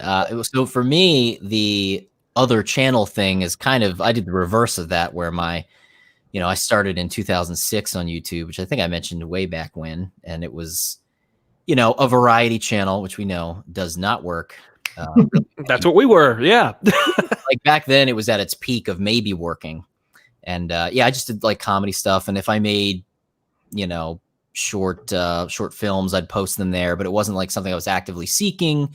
I had a couple things that did pretty well, and they, back then it was if that one thing, I mean, even kind of now, but if that one thing blows up, then that's all. The channel's ruined if you don't just do that thing. That's kind of sort of what happened, but there were some things back there, and I've made references to that channel in the past, but then I was like, what, let me just I got to go the niche route and find what are the two things that I care the most about, which are, performing and, video content, and gaming. So I was like, all right, let's put those two together. And then because GameDave was a moniker I used on my old channel. And that was sort of the joke was that, whatever show I had, I would just put the other thing in front of it, which is funny. Barbecue Dave is very close to a series that was on that old channel, which has luckily been scrubbed from the web, called FlavorDave. That's a great name. Yeah, this is a unfortunate true story. But yeah, so I was like, you know what? Why don't I just bring this over? And then I was like, oh, that's how. So I had that channel for like 7 years, and the first year of GameDave, I surpassed that channel in subscribers, which was kind of crazy. I was like, but the way I started the GameDave channel was also bizarre because I did a very sort of it was a scripted show where nothing was explained. That's why it was called Next GameDave, because originally the channel started with these lights turn on and there's like this weird prison and I'm in it with some weird like flight suit and I have like some weird gadgets on and there's this voice that's telling me to do these weird game challenges. So it was a little Mystery Science Theater-ish. Yeah. And then, I did that series and I was like, this is really hard to do by myself. And I sort of transitioned into let me just be me a little bit. And then I sort of harkened back to that I did a GameDave series storyline structure of reviews that kind of connects to that prequel show. And then who knows in the future when I can make what I want to make. No, I'm saying. Maybe we'll revisit that, but yeah, it was weird having this weird set, this jail box in the entertainment room of our old place before we moved. People would come over like, hey, what's with the sex dungeon over there? Like what's going on over there? It's like this weird, it's got Home Depot insulation blocks up and like a TV was cut out and stuck into it. It was an old CRT and it's very bizarre looking to the outside perspective, but that's really cool. Started the channel and it's not available right now on the channel because I'm trying to, secrets, figure something out with it, but who knows? I find the flavor of a day. We've talked, I think we've talked about this even on stream before. We've talked about doing a second channel for 5 years, the entire time that we've had the current channel, probably. But the only thing that I think we'd want to do for a second channel, like for a real second channel, would be a movie channel. Yeah. Which is just pointless on YouTube because of copyright. Absolutely. If you follow H Bomber Guy at all and watch his videos, the latest saga that he went through to upload his newest video, which took him almost a week to upload because of copyright issues, and he had to do version after version after version. It's just not a thing. No, we already struggle with it just trying to put in like cartoon clips, and then Universal's like, hey, you use that clip of Silverhawks, we're flagging your So we get it in the comments all the time, like, hey, why didn't you play the theme song? Hey, why didn't you do this? And Greg has put in many jokes about it. Like, here's what we can afford to play. And it's like 2 notes. Bing, bing. That's it. It's my favorite joke. Yeah. But it's also true. Yeah. And I keep writing into the script, like, this song is stuck in my head. This song is stuck in my head. You're just going to have to go seek it out yourself. Cut to Greg with a kazoo and he's just doing a sound like of it. That's not a bad idea. But yeah, if we were going to try to do a movie channel, it would be the same thing. It'd be like, well, I hope you're already familiar with this movie because we can't show any of it. Right. Knoptop trying to bring the conversation to a screeching halt. Oh my God. The toy. At first I was like, toys with Robin Williams, but no, the toy. No. The one where a little boy owns an adult black man. Yeah, that's the movie. Thanks a lot, Knoptop. Canceled. I don't know if I've seen that movie. I have seen Toys with Robin Williams. I also own the Super Nintendo game, which is an odd choice. Yeah. I didn't know they made one. That's weird. Yeah, most people were better off. Hey, Toys is a good movie. I saw it at the theater. Yeah, I definitely like the movie. And I believe I have a Laserdisc. We also have the Laserdisc in a really weird situation where one of my co-hosts was mailed it from eBay and he didn't order it, but they had his full name and his home address. Someone bought him toys on Laserdisc. He does not own a Laserdisc player. Okay. But it just arrived, and he brought it here, and he's like, which one of our fans sent me this? And I'm like, dude, no one has your address, man. Like, like, I do have a Laserdisc player. Like, thank you for toys, but like, no. Yikes. Did you ask your mom? Like, maybe she sent it to you. Like, why would my mom do that? Why would any of our fans do that? So for this question, so what is the rule with fair use for review? It doesn't really matter what the rule is for fair use in terms of review. Yeah. It matters what YouTube thinks the rule is. And they don't know. At that time. Right. And so, like, we have a video. I'm not going to say what video it is. We have a video, and I'm not going to say the company, but we have a video that is currently claimed by the company that made a series a while ago. And so they get all the revenue for it. Now, we are very clearly in the right in terms of fair use with that. And when the claim first went in, the way YouTube system works is when the claim first went in, I disputed the claim on the grounds of fair use and said, that we use a very small portion of the clip. No one is going to mistake this for the full TV show. This is not a replacement for the TV show in any stretch of the imagination. And in every other claim that we've ever had, we won. They overturned it. The company said, yeah, that's fine. That's legit. And they dropped the claim. This particular company didn't drop the claim. So unfortunately, the way YouTube system works is we now would have to hire a lawyer to go and dispute that claim in court. And we would probably win, but at what cost? Yeah. We're not going to hire a lawyer to go to court to dispute a claim on one video. Maybe if it was like a huge video, maybe we would. But yeah, no, they get our 17 cents a month from that video. Exactly. Like, I hope it's worth it. I hope we choke on it. Like, oh yeah, no, I was so angry when they denied the claim that I was like, I'm gonna delete the video. Right. You're not gonna get anything. Yeah. It's unfortunate, but it's just the way it is. If you do like movies or music or anything like that, Yeah. TV shows and stuff like that. Always that possibility. Yeah, you have to be super careful. And the way YouTube's system is set up, it favors the big guy. Yeah. Rightfully so, probably, just because of the rampant copyright violation that exists on YouTube. I mean, certainly in the early days, people would just upload full movies,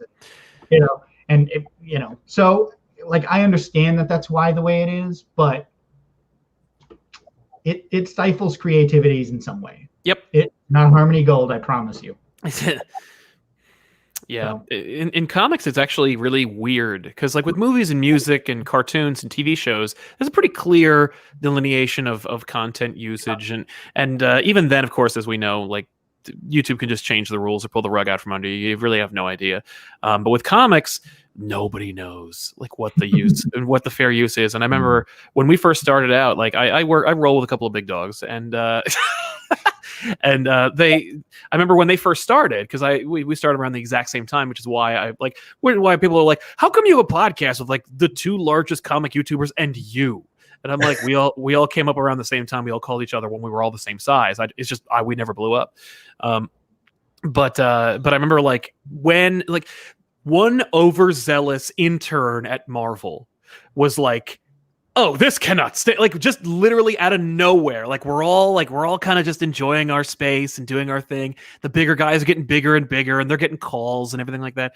And then one day some guy at Marvel was like, oh no, and flagged like every video that everyone across the span had with Deadpool in it.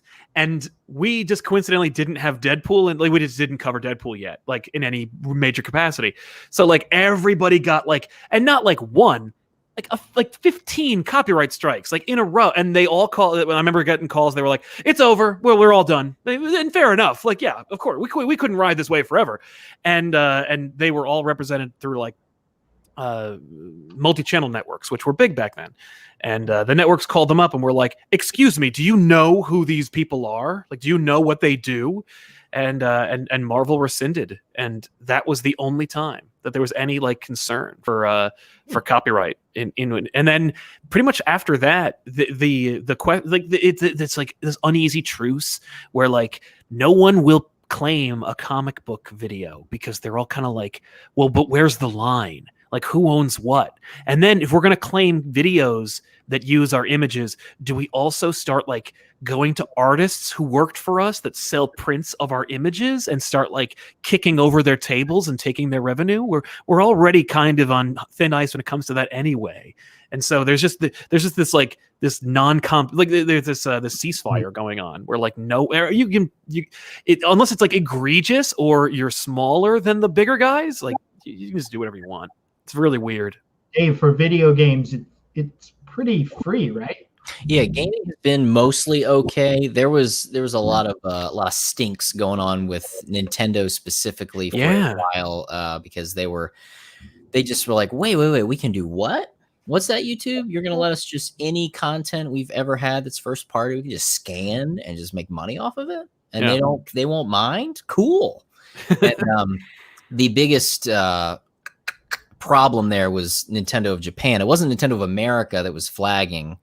But I mean, it was like if there was 10 seconds of music from Super Mario Brothers 2, it would get claimed, and you would know because the claim would have the title of the track in Japanese in your claim. So it was like, okay, so the Japanese side of Nintendo's business practices didn't understand how people who are talking about Nintendo are bringing attention to all of your stuff for free, right? And finally, it was probably like that for a couple of years, and then they just kind of have stopped with that. It very rarely affected me. The only time it affected me was a Super Mario Brothers 2 track that I used in the background of a video. It was like 20 seconds of it got claimed, and I refuted it.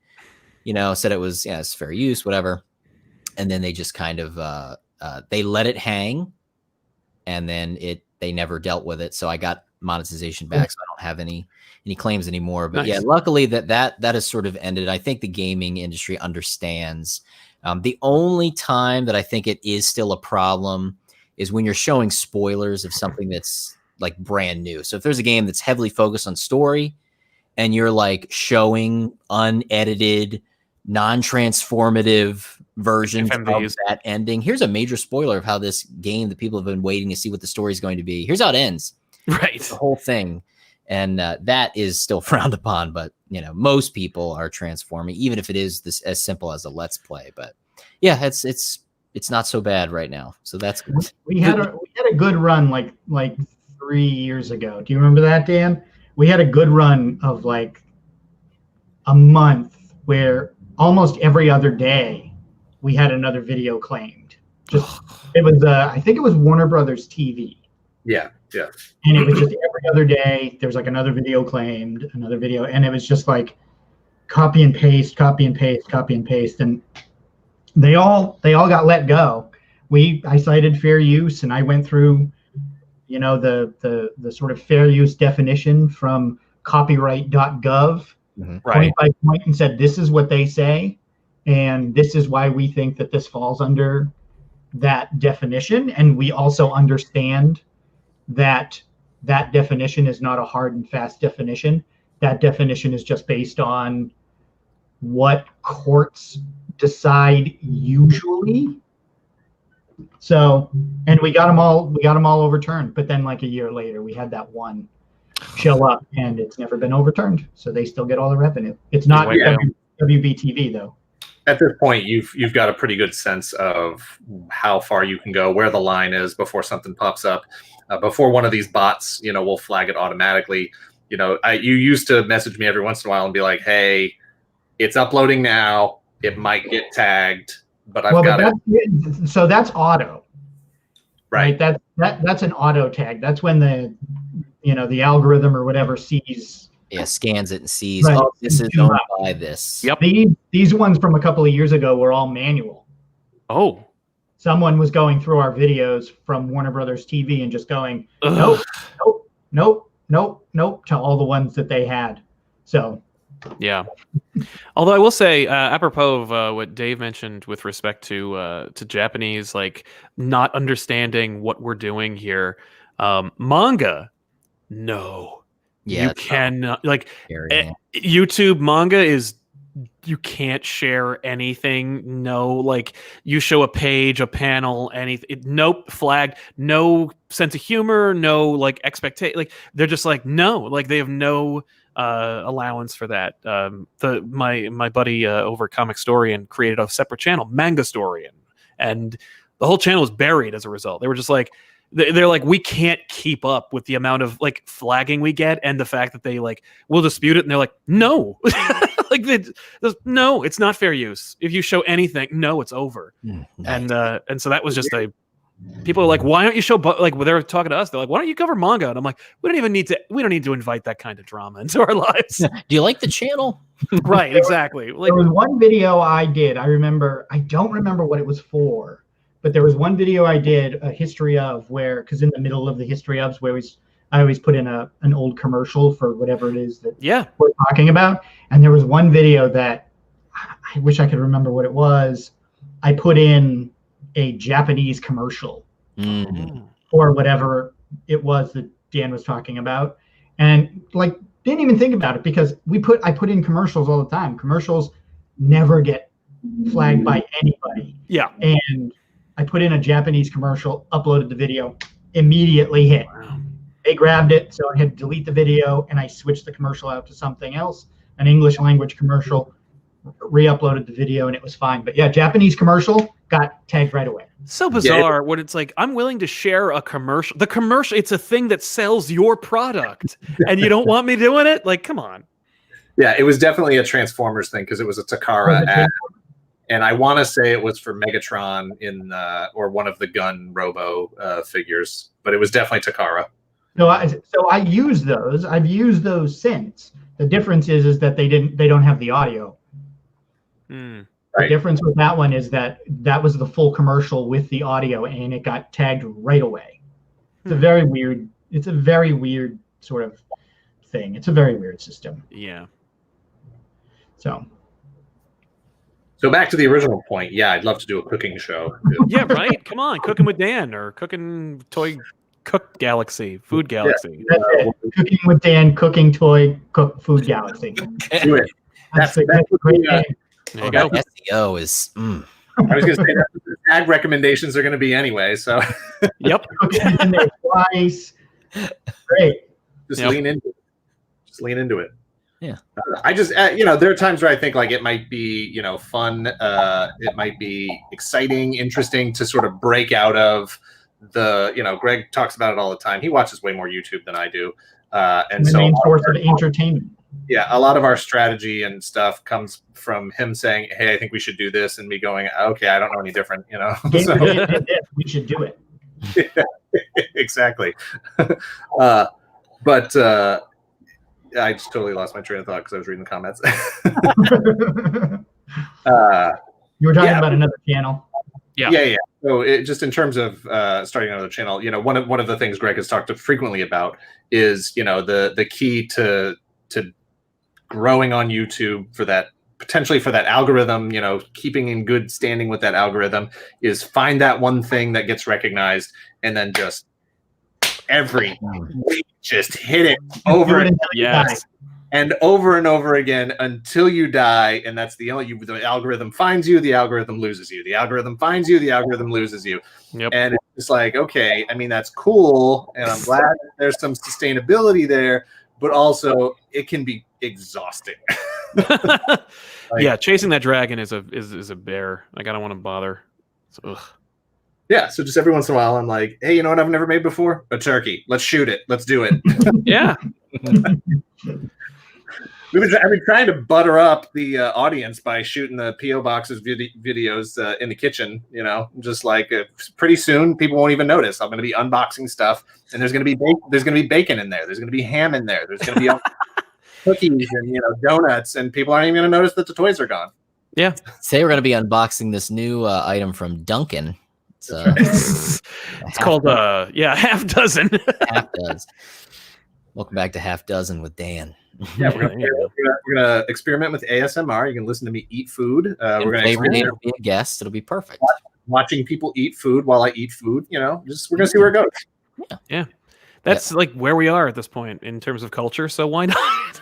Yeah, FlavorDave was actually born because I had a fan who was military, and they were stationed in Japan. And I must have mentioned something in some video about Japanese snacks or something. And they're like, oh, well, I can send you a big box full of stuff from the 100 yen store if you want. And I was like, sure. And I was like, I'll just make a whole show out of it. And that's basically what happened. Yeah. Hey, you know who used to live in Japan? Yeah. Hold on, I got it. Hold on. I put it away too early. Put it away. I did talked about Pocari Sweat and cow piss, which is a great drink. You say cow piss? Cow piss. Easy. Yeah, but that's why I reviewed it, because it sounds like that. It's good. It's good times. Yeah.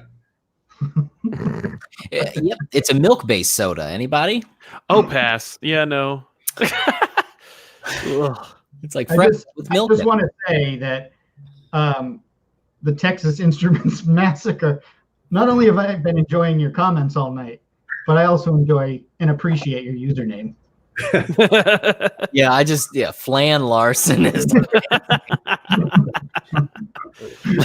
Oh, that could be the April 1st episode of Toy Yes. That's not a bad idea. We have discussed doing an April Fool's video every year. The problem is that the channel anniversary is on April 4th. Yes. And so we're always like, at least at the beginning, we were always planning like an anniversary video to do. So it didn't make sense to do a April Fool's video. But now we're older and much more cynical and do not give a shit about our anniversary. So maybe it's time to do a April Fool's. Flan Larson. I mean, yeah, kind of undeniably amazing. Right. I have a chef shirt ready to go. He does. I did wear an apron on the FlavorDave show. There is a chef shirt in the Toy Galaxy prop department. Mm. And there is a Toy Galaxy prop We do department. love costumes, don't we, Dan? Mike Case asked what kind of pizza counter would be on the food show. It would be a toy counter. We put the action figure counter on the food show, food counter on the toy show. This is not hard, Mike. Come on.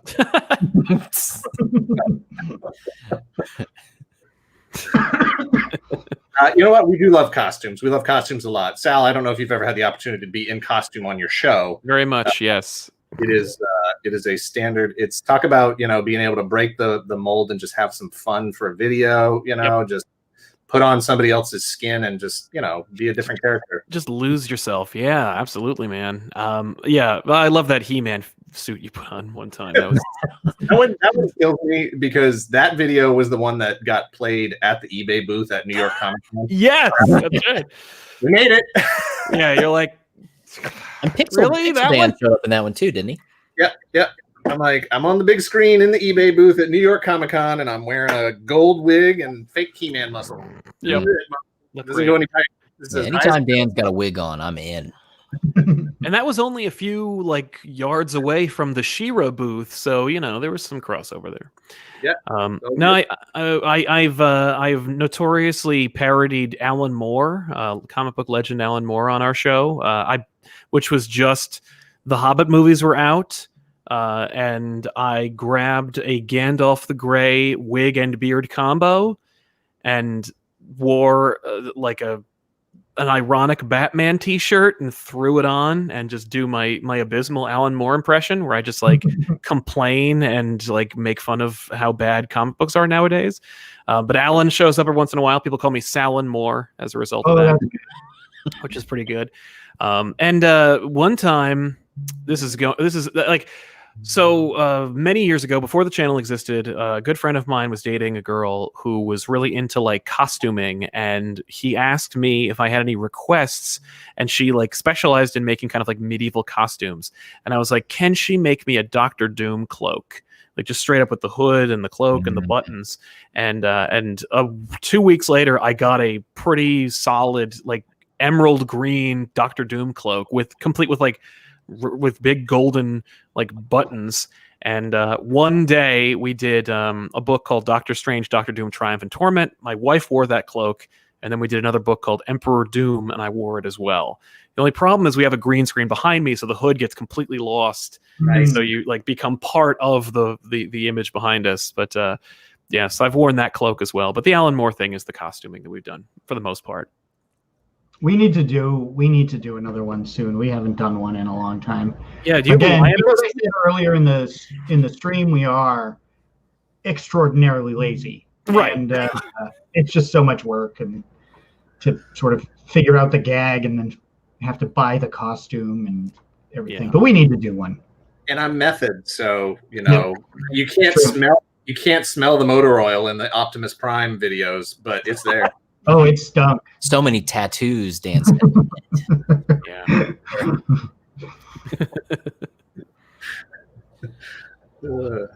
But yeah, no, it's we need to do a list.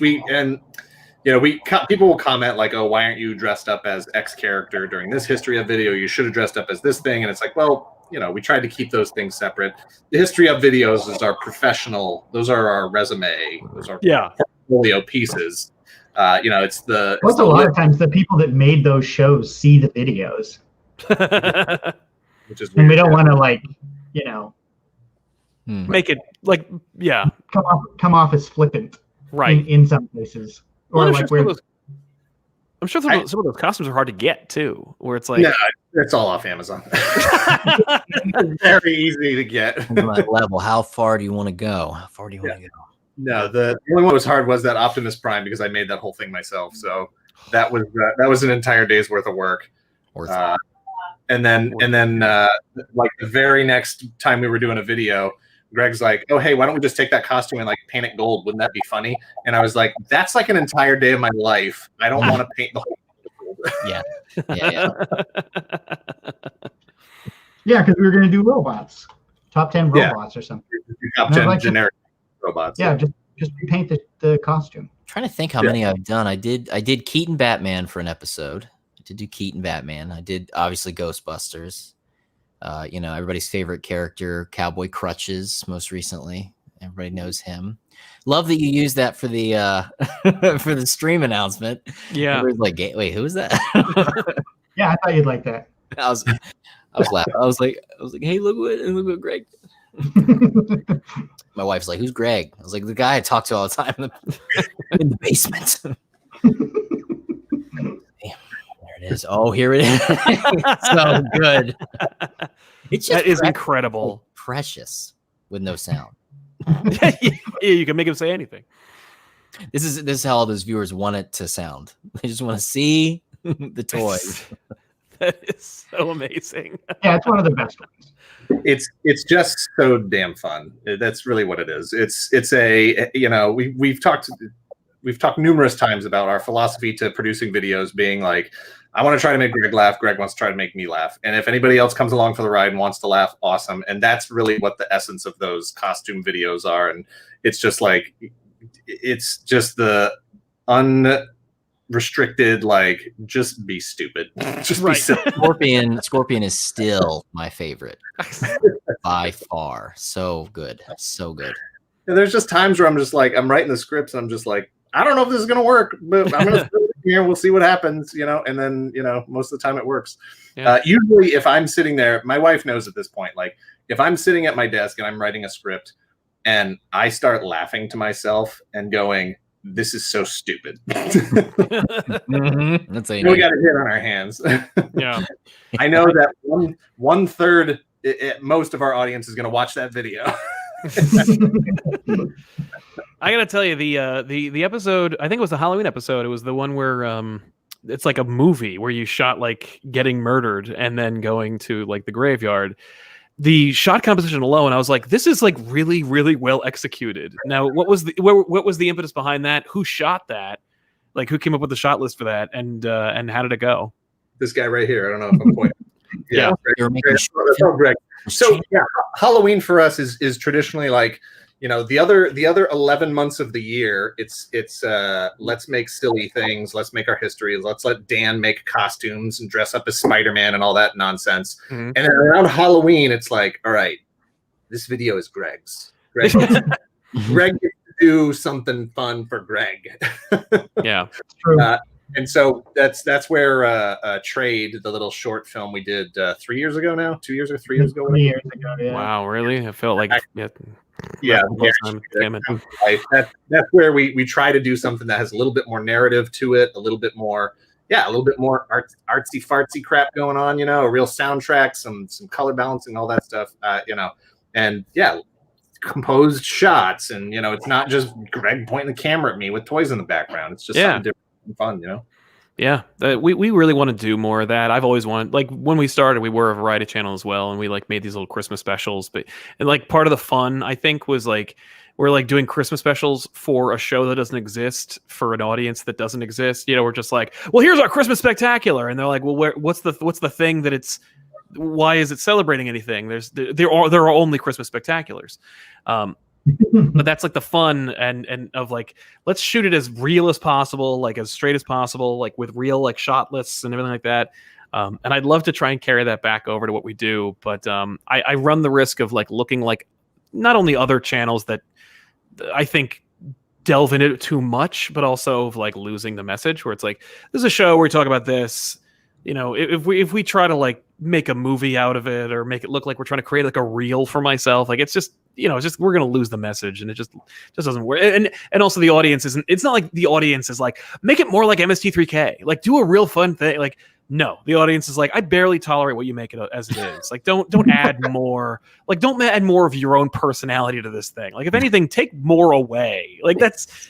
Like but it's like that there is that part of the fun where it's like, but I do really want to do that. Like, yeah, no, that was just what was that? It's fun, but it is exhausting. Like, yeah, Sword fought a giant frog from a video game, as you do. Right. We made we do it once a year. So that's when we do it, and I don't care if anyone watches them. Trade is one of our least watched videos. That horror movie. Top 10 video is one of our least watched videos. Like, nobody cares, and I don't care either.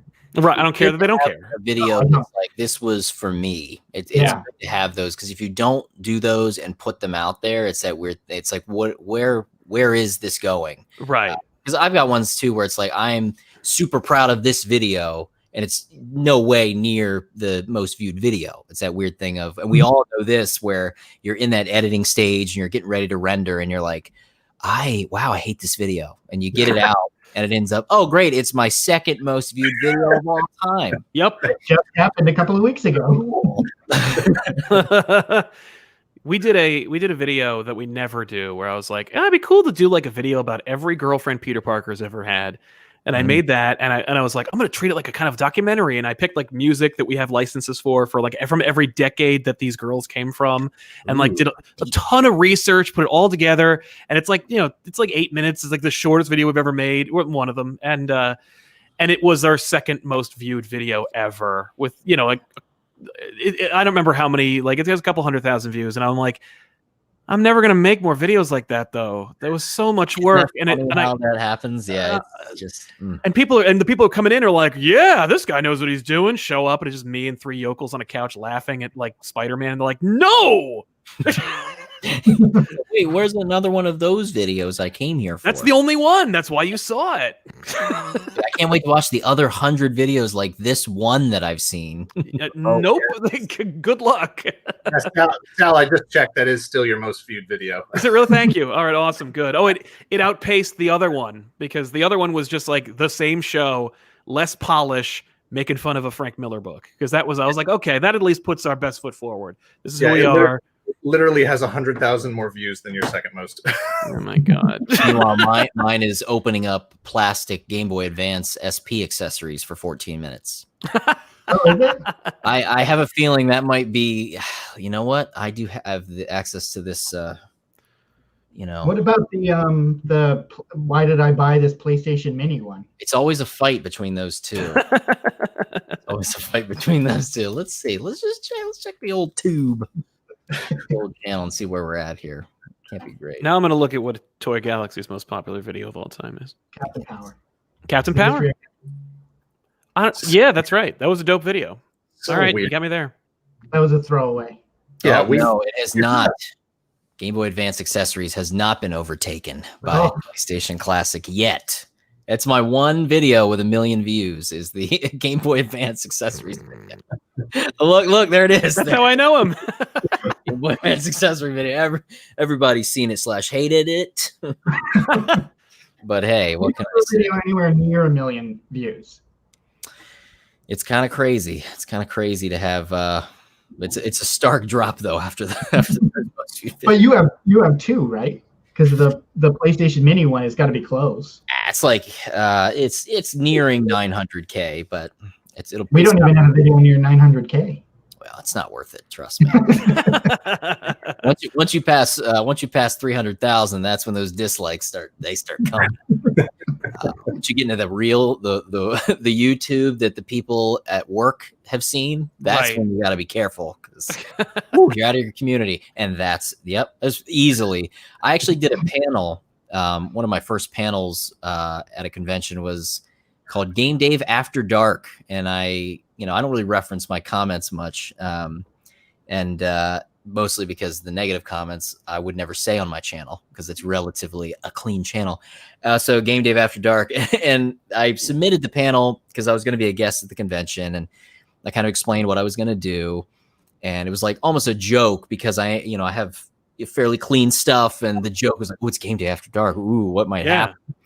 And so I showed some teases for some things, did some behind the scenes. I showed some never before seen bloopers because I get very angry at myself when I make mistakes. So like, you wrote these words, why can't you say that? I'm sure we all are in that position. Exactly. And I deliberately, like when we shoot those green screens, I'm like, it's just me and like just yelling at myself. Yeah, it's infuriating. And at the end, I just read some of the most ridiculous comments. 90% of them came from those in attendance Game Boy Advance video that okay. And they were they were quite flavorful. FlavorDave. Hold on, I have a bin. Good, bringing it back. That's going to be my secondary channel. So the channel will be GameDave 2, but it will just be FlavorDave episodes from 2007. Ooh. All right, let's start Drawful up. I guess we'll finish this out. Yeah, we'll watch Dan just smoke us for 10 minutes. Yeah, right. Oh man, what's your most hated video? Ooh, which Matrix? I know exactly which one it is. We reviewed a book called Multiversity by Grant Morrison, and I was like, it was right when they launched the New 52. I'm like, you're a publisher that's trying to get new readers, and you made this book that is the literal antithesis of new reader friendly. It is the antithesis of your line. This is not helping your case, and I still like we have visitors from 4chan who are like, and I don't check out 4chan, but I know because they let me know. They're like, I'm from 4chan and you suck. And they're like, and then I go, okay, let's see where this came from. And I follow the chain, and it's like people like in random forums, people will be like, hey, what comic book YouTube channels do you like? And I'm like, why are people like, who brings that up? That's so looks like it's just me fishing for compliments on the dark, like seedy underbelly of the internet. But I'm like, but it's not, I promise. It's not really me. Really. But no. But people go like, what's your favorite comic YouTube channel? And invariably some really, really well-meaning sweet person is going to be like, ComicPop. And then they go, they're the worst, and here's why. And it's the link to the Multiversity episode. And I'm like, man, we just started where we're just trying to do individual book reviews. And like, I think it was pretty even-handed, but like still, they were like, they don't like Multiversity. No. It got to the point where I was sick of seeing, and this is going back 6 years. Like, I'm sick of seeing comments about a 6-year-old video where I was like, I don't really care about this book. So we just unlisted it. I was like, I don't care anymore. Like, just go away. Just leave me alone. Yeah, that is the one. I think I bought, what were there, like 5? Because it was a series that sort of bookended the whole event that was taking place. There was tie-ins and stuff, but there was the core book. Yes. And Captain Carrot is part of that team. Yes, from the Zoo Crew. Yes. Yeah, exactly. And seeing I can't remember who drew that first issue. Was it Brian Hitch? Oh, no, I don't know. It might have been like somebody like Rags Morales. I'll take a look. I think it was Brian Hitch. But regardless, just seeing Captain Carrot with that sort of new modern costume and that different interpretation, it was just a lot of fun. And then I think I bought maybe the second book and then just bailed. I did at that time, and that's probably about when I actually got out of comics. I just had such event fatigue. I just couldn't do it. No, you can't. It was Ivan Rice or Reese. I don't know. That's what it was. That's right. Yeah, he had been. I had read all his Aquaman or Green Lantern or both. I think it was both. Yeah. Yep. He's good. I love Ivan Rice. By the way, he was. I think he teamed up with Bendis to do Superman. And while I hate Bendis' Superman, I love Ivan Rice's Superman. Yeah. Yeah. 50% success rate. What's the lowest rated Toy Galaxy video? People are idea. No idea. I have no idea. Don't ever look at the thumbs downs. It's my PlayStation Classic video because apparently my thorough review, people just did not like my thorough review. Were they like it's too thorough or not thorough enough or both? I didn't understand why it was so controversial because the opinion when it came out was, wow, this is probably the worst of the mini consoles. They really blew it. Yeah. And, that's the realization I came to, and I reviewed every single game. I looked at the graphical capabilities and the way that things were processed and the emulation of every single game. It was a 21-minute video and does like 50% dislike ratio. Still to this day, I don't get. It's not like I even. I didn't even have a hot take. It was very weird. It's weird. Video or beard. It was the beard.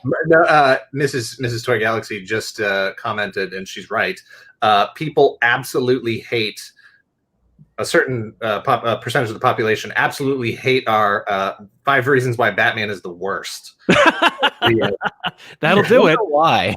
Because they don't get the joke, right? Like Batman versus Superman was about to get released in theaters. So we did 2 videos. We did 5 reasons why Superman is the worst and 5 reasons why Batman is the worst. And they're meant to be shared together. They're a team. People just like. They're top to bottom jokes. Yeah. Right. Oh, yeah. But the jokes are based in reality and they cut deep and they hit too close to the mark. That's exactly what it is.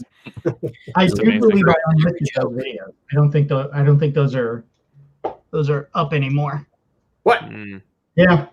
But one of them has because I just got sick of but Batman is the smartest. Right. And stuff. Comments. I was just like, I'm not dealing with this anymore. I have a very low tolerance for that kind of stuff. I think I can't remember which one it is, either the Batman or the Superman one, has a very funny theatrical bit in it that really makes Batman the hilarious punchline of it. And you did a really good job of putting together a faux, Zack Snyder sort of presentation with, lens flares and all kinds of stuff. You played Wonder Woman in it. Yeah, no, it's in there. I have no memory of this. Yeah. It happened. We have 600 videos. I don't remember what I put in last week's video. We have over 700 videos, Greg. I don't know, man. I mean, my statement still stands. I do not remember what last week's video was. What was it? Oh, Black Star. Yeah, Black Star. Yep. Thought it was going to bomb. Did well. Yeah. Doing well. Good stuff. Yeah. All right. Good stuff. Well, hey, I think we're about to hit the 2-hour mark here. Right. So I think it's probably time to wrap up. Yeah, Sal, thank you very much. Hey, thank you. It was great to meet you, Dave. Yeah, nice to meet you too, Sal. Sal, where can we find you? Where can people find you? You must find me. Come to youtube.com/ComicPop and check us out, and then hate us. But no, really, come by. We hang out. If only just to watch the interview we did with Dan from 2 years ago. February. It was February of 2018. Go all the way back. Let's get that up to being his most popular video. There you go. Number 1. You know what? No video would be more deserving, I think. Food and comedy right there. That's right. No, my pleasure. Thank you so much for having me, man. Dave, Absolutely. Where can everybody find you? Of course, I am GameDave. You can find me at nostalgiavision.com, which is true. But I also just GameDave is where you can find me everywhere. And we're, of course, and you can find us. Yeah, I mean, you can find us here. You can follow us both on Twitter. I'm Toy Galaxy TV on Twitter. I was going to say, who runs the Toy Galaxy one? He's Toy Galaxy TV. It's in the profile description. This is run by producer Greg. I am Toy Galaxy on. That's why the Toy Galaxy Twitter account does not tweet about toys and only tweets about horror movies. Yeah. And on Instagram, our branding is not great. Mm-hmm. Nope. Awesome. Well, thank you very much to everybody who hung out. Thank you to everybody who chatted and watched this whole thing and had funny comments and all that stuff. Later. Like, follow later.